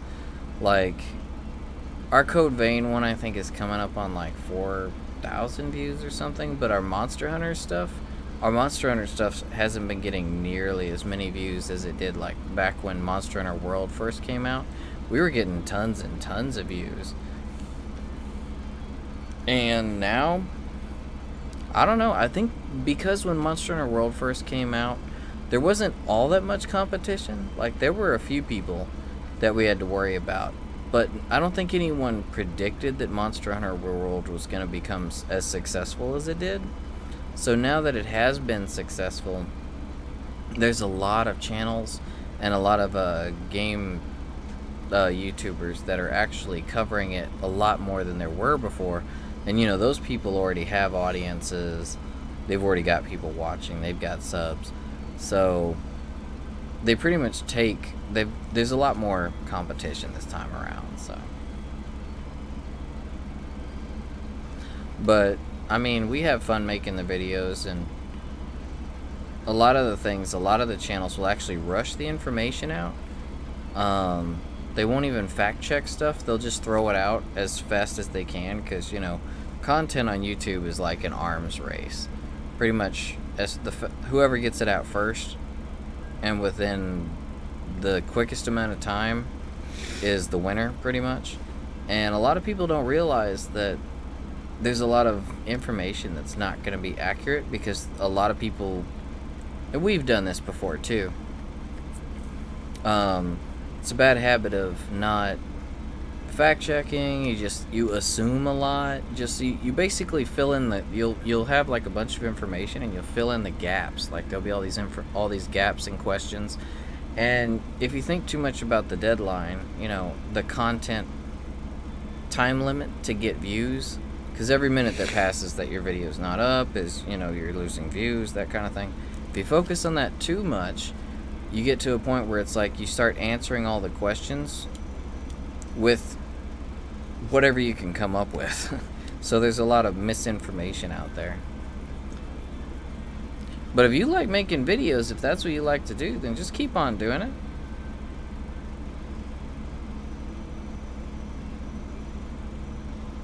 The numbers will come. I mean, we've been at it for going on 3 years, and we're only just now coming up on 2,000 subs. So it can take a little while.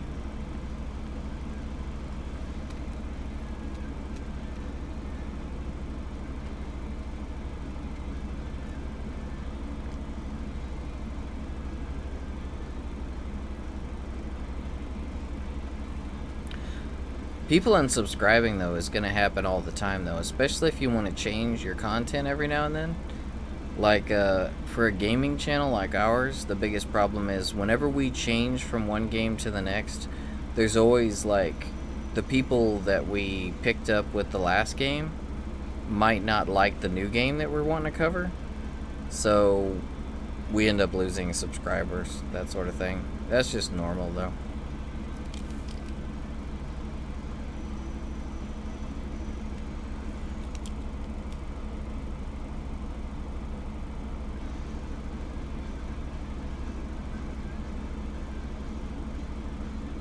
Yeah, as far as the time is concerned, I mean, it's definitely different depending on the content and how often you do the videos too. Like our art streams don't usually get many views at all. So if we were doing just art streams, it would probably have taken much longer. Yeah, yours is mostly like streams that you do.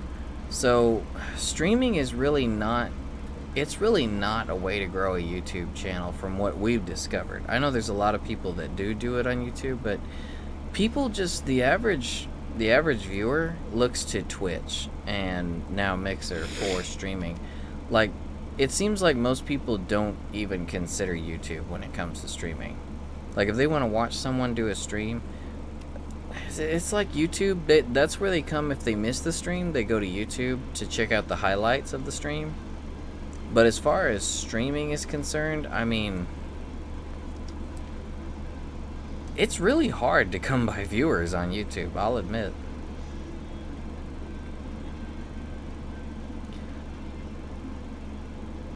But as far as content and picking up subscribers and everything, I mean, it's really going to come down to the content, what kind of demand there is.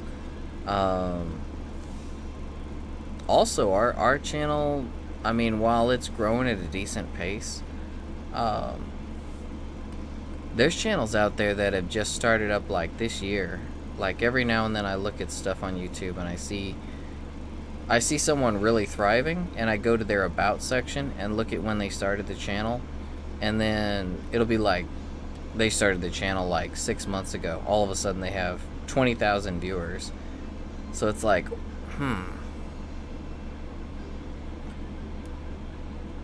The biggest thing when you see that, though, is don't let that kind of thing bother you. Don't, like, maybe go around their channel. And what I like to do is look around their channel and take notes and see what they've done, you know, to get those kind of viewers, and maybe learn a little bit. But other than that, then, you know, good for them.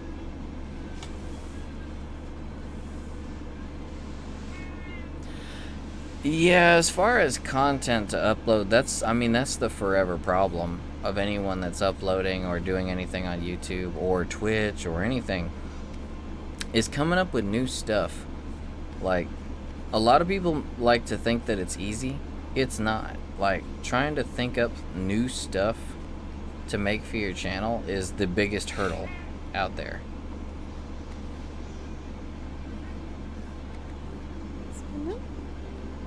Like, people who actually do YouTube or Twitch and stuff on a daily basis, like, they stream all the time. Like, some people stream 70 hours a week or more on Twitch, and I just can't help but just be blown away and admire bless you. Excuse me. Thank you. And admire their creativity, because being able to stream that much in front of people and perform that much regularly, like, you know, your job, your livelihood depends on it, that is honestly crazy impressive to me.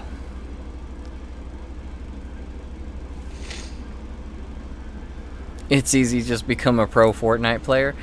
That's you're speaking a lot of truth there, Abdul. Hey, Gray!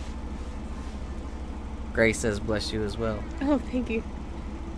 I think Milo says bless you too. He keeps him. He's saying something. What's he saying? He's standing directly.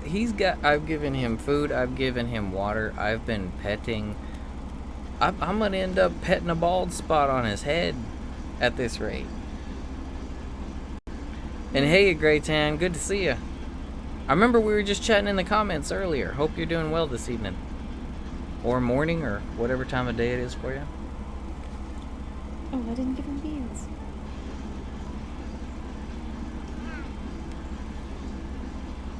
Oh, I'm glad your color job made him a lot more of an interesting cat. Was he not before? No, he wasn't. I didn't like how he turned out. Yeah, such is life sometimes. Ah, well then, good morning to you, Gray. Good morning.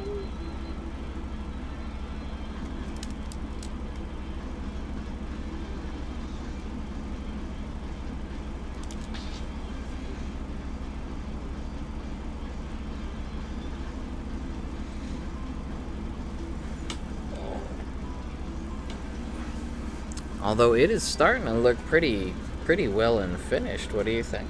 Yeah, I think so. I forgot to shave his jacket, but...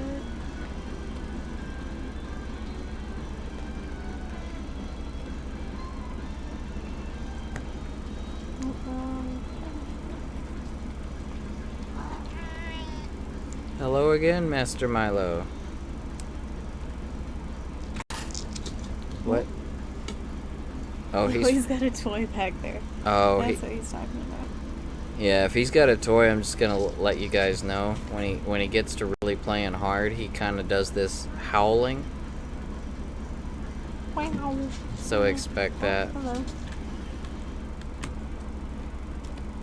He'll be like, wow, wow. Yeah. Ned says it looks amazing. Oh, thank you, Ned.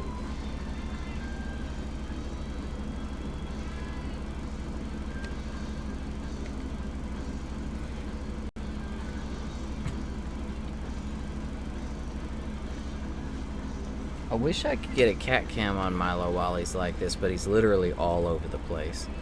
The camera would not be able to, like, aiming it in one spot would not cover him at all.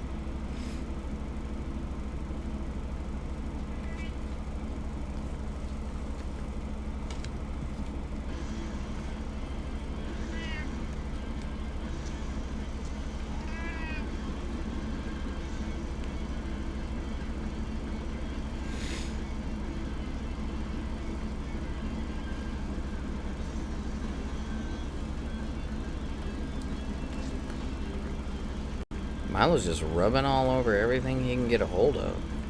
This is mine. And this is mine. Is there like a catnip? Is there like a catnip pillow back there I'm not seeing? Maybe there's catnip in that toy. Is he smoking the crack? He's hitting the cat pipe.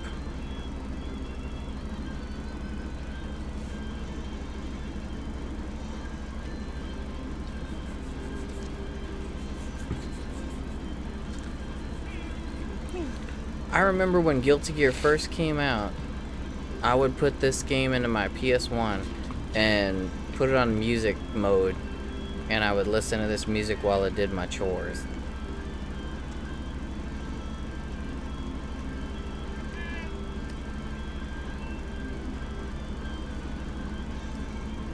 Unfortunately, it also makes me think of chores. Oh.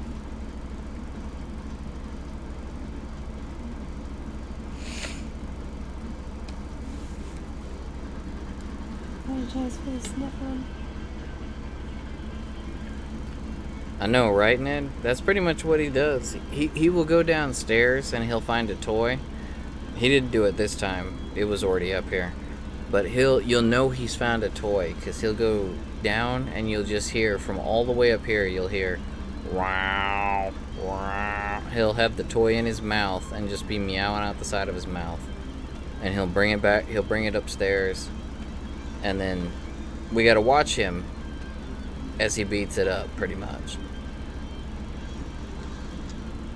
He is definitely a happy cat, Gray. He's very happy. He's spoiled. Yeah, he's spoiled rotten.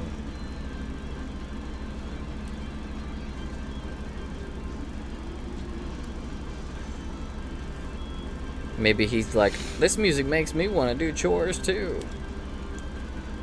It makes him all boogie.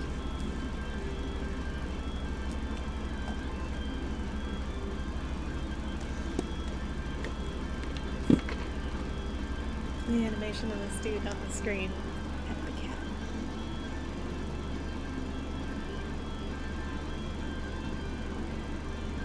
Yeah, that's good old Chip. Even those high quality head pats.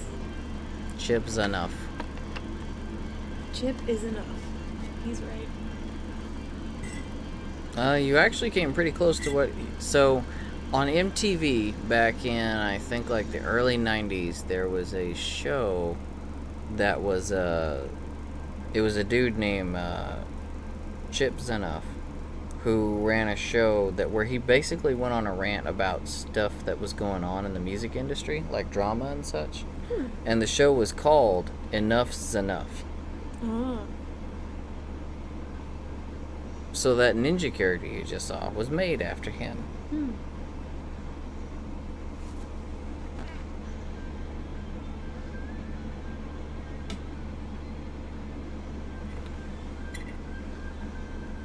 That's the way you gotta do it, Gray. Gotta be sure you spoil your pets.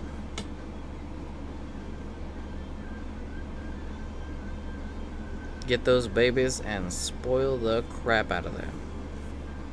Yeah, they deserve it. Everybody deserves to be spoiled.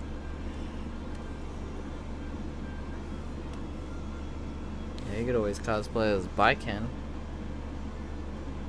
Is who? Her? Biken? Is she biking? I think she'd have a little bit of a... she could probably bike okay, missing that arm. She's missing an arm? Mm-hmm. Yep. She got one arm. She's also missing an eye. Oh, that'd be difficult. She's the one-armed, one-eyed samurai. You call your dog Potato? Yeah, we actually call Milo Potato Potat. Yeah, he's brown. You see him from a distance, he looks like a large potato.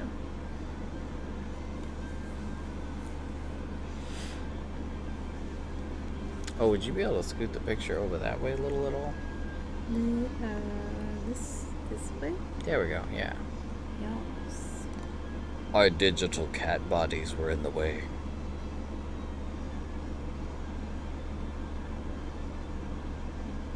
It's weird, like, the background almost makes it feel like one of those, like, old school, like... You know how you can go to, like, the fair or go to somewhere and you can get those, like, 1950s style pictures, the black and white pictures? Where you're standing, like, someone's sitting, someone's standing, and then there's someone else there, like, in the background. Mm-hmm. It gives me one of those kind of... Gives me a vibe like that. Like one of those pictures. Mm. Now that I'm looking at it, I don't think their height disparity is quite right, but meh.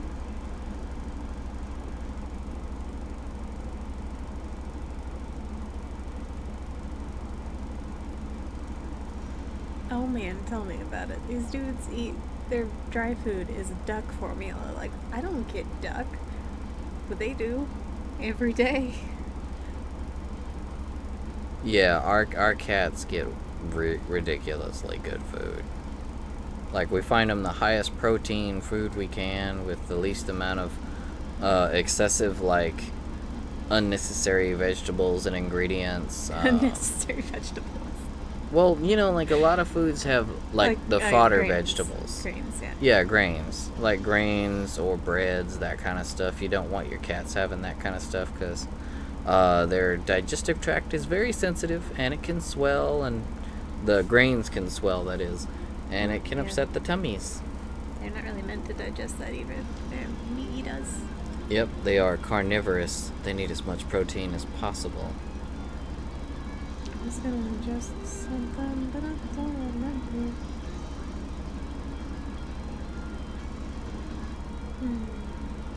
You were gonna adjust something? Yeah, I saw something I wanted to fix, but I forgot. Oh well, it's fine. So, is Pervy-san gonna go anywhere in here? Already there. Oh, no, not there. Oh, did you make him a button? Oh, nice. There we go. Clever girl.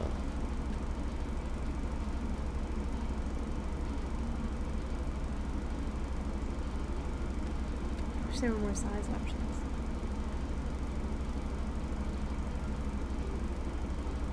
I mean, drawing young people is hard. Like, how do you not draw their head too big? So, younger is bigger head people? I thought that was just anime in general. Yeah.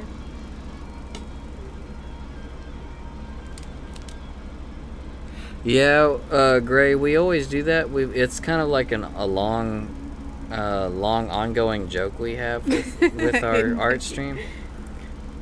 We always find a way to squeeze that little sun into the picture somehow. Hey, Briggs, how's it going? We were actually just about to get ready to wrap up, Briggs. But it is good to see you. Glad you dropped in on us. This was pretty much just us continuing from last week. The line work from last week is all we could get squeezed into the time, and now we did the coloring. Well, Sash did everything. You do the cat. Yeah, I guess I did the cat. Yes.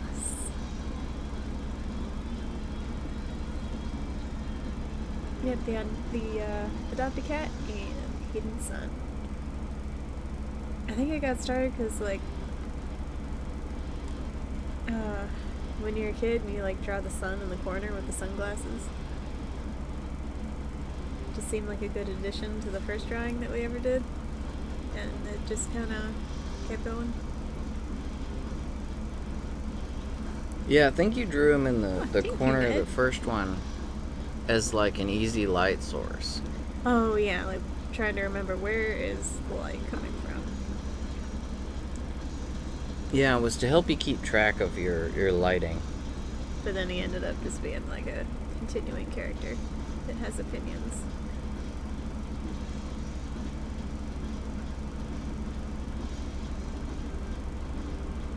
Ooh, at the pumpkin patch. That sounds like a blast.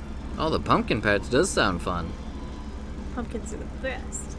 There's actually a pumpkin exhibit near us here that I've been curious about. Well, it's like a park full of jack-o'-lanterns. It's like pumpkin party. Yeah, it's like a big pumpkin party. It's like an art exhibit, but well, no, pumpkins. Kinda. It's pumpkins. So it's like a big ranch in a pond, and it's like pumpkin. It's like jack-o'-lanterns and lights. It's like a big festival of jack-o'-lanterns. There's like thousands of them. Like they make tunnels of jack-o'-lanterns. Like the walls and ceiling of huge tunnels are jack-o'-lanterns, and it's all lit. The whole place is lit by jack-o'-lanterns. Yeah, that sounds like a good time. That sounds very pretty. Sounds like good mood lighting. Mood lighting, not moonlighting. Like working at night. Second job.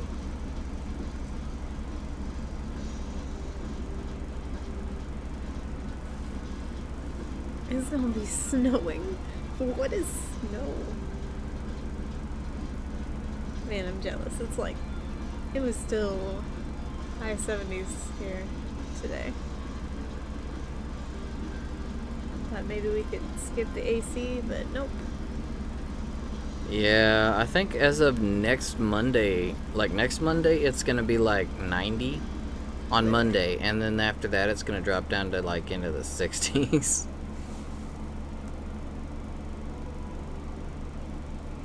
Oh, where'd you get their name from? I like the name Sirius.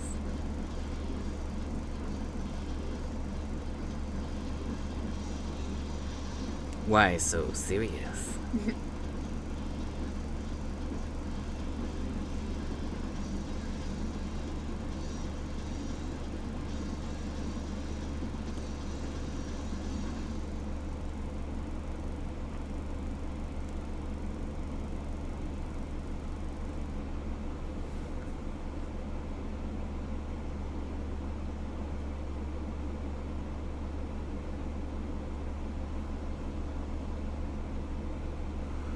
Sirius A?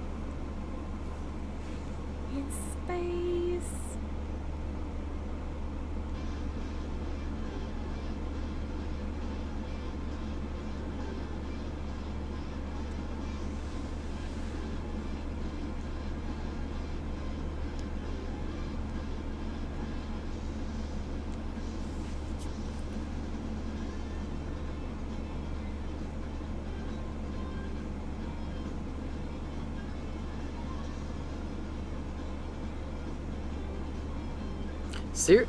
Stars actually get a lot of really cool names now that I think about it. They get named after the gods. Or maybe the gods were named after the stars? I don't know. I know Cream Pop is big into astronomy. Seems like both of you are. Yeah, Ned and Cream Pop.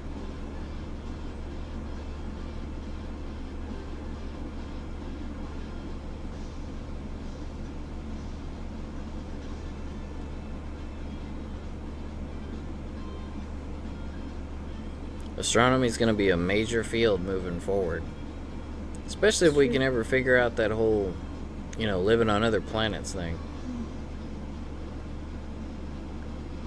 There was an old anime that I really liked called Aria. It took place on Mars. It was cool.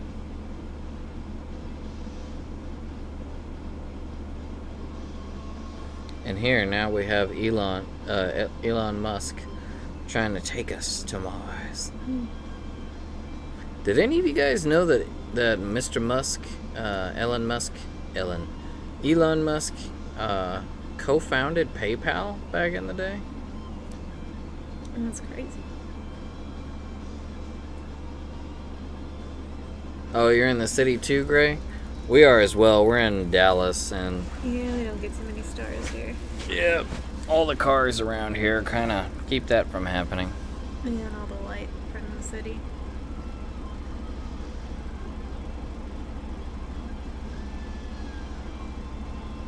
Ugh, Kizzy.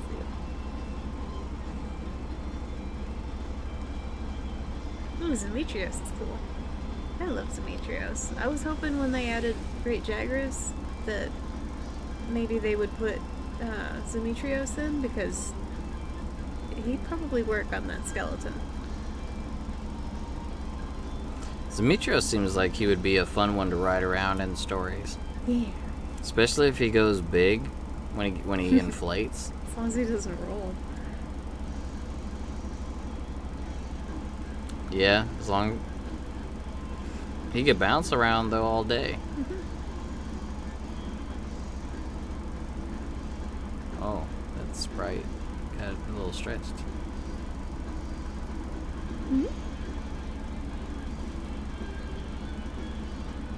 It's not a bad Sprite though, considering it's from like '96. Oh, wow. He hops like a frog. That's adorable. I love it. Clifford the big red kazoo.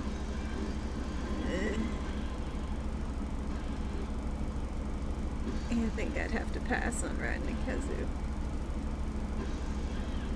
Well, you'd never have to worry about running out of neck to ride on. I guess.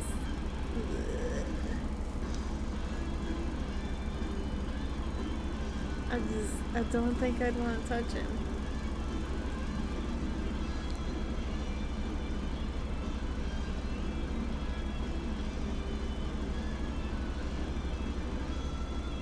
Sounds like a good plan. Let's do it. Get that spaceship. Like that asteroid that they said they found, that it could actually make everyone on the planet into billionaires. The only things about that is if everyone is billionaires, no one is billionaires. I'm a billionaire now. Wear gloves. But it's like you're... I love Gombi. Gombi's adorable. I hope they add the like bear-shaped monsters. What'd they call them? What, like Aoshira? Yeah, Aoshira, Lagombi. They had a category. I can't remember what they were called. Weren't they just brute wyverns? I thought they were just brutes. I don't think so. Oh no, they had something that was like primate. Yep.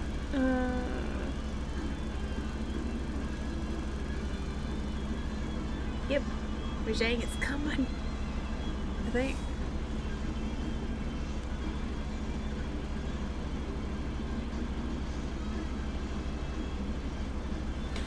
Yep, Rajang is tomorrow, so we're gonna be having to dig through all the event quests, because I think they're probably gonna dump Rajang onto us tomorrow, but I think we're also gonna, I'm hoping we're gonna start getting some event quests that are actually worth something.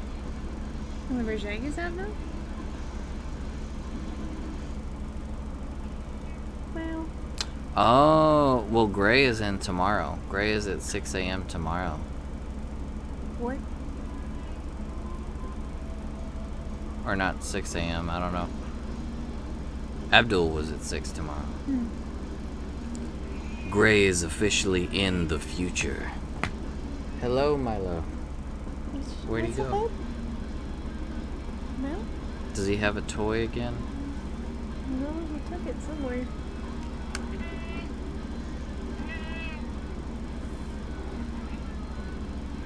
Oh yeah, I think we were thinking about trying Destiny out. We haven't played it in a long time.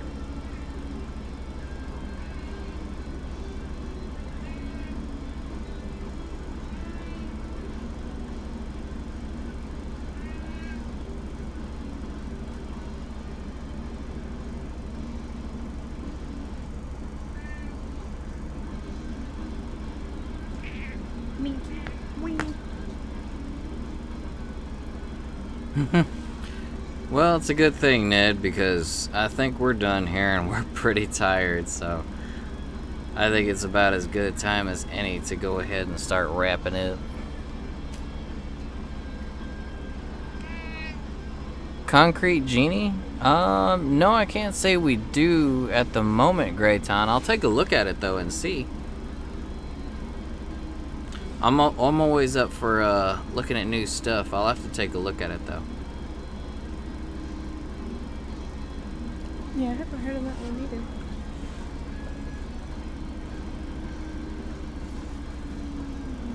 But alright, you guys, I think we're going to go ahead and start packing it up and getting ready for the morrow.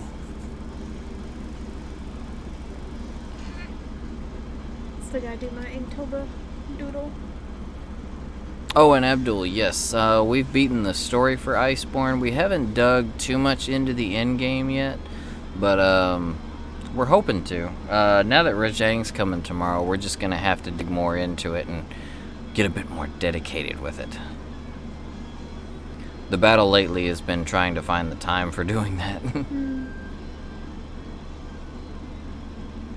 Oh, this is super colorful. Concrete Genie.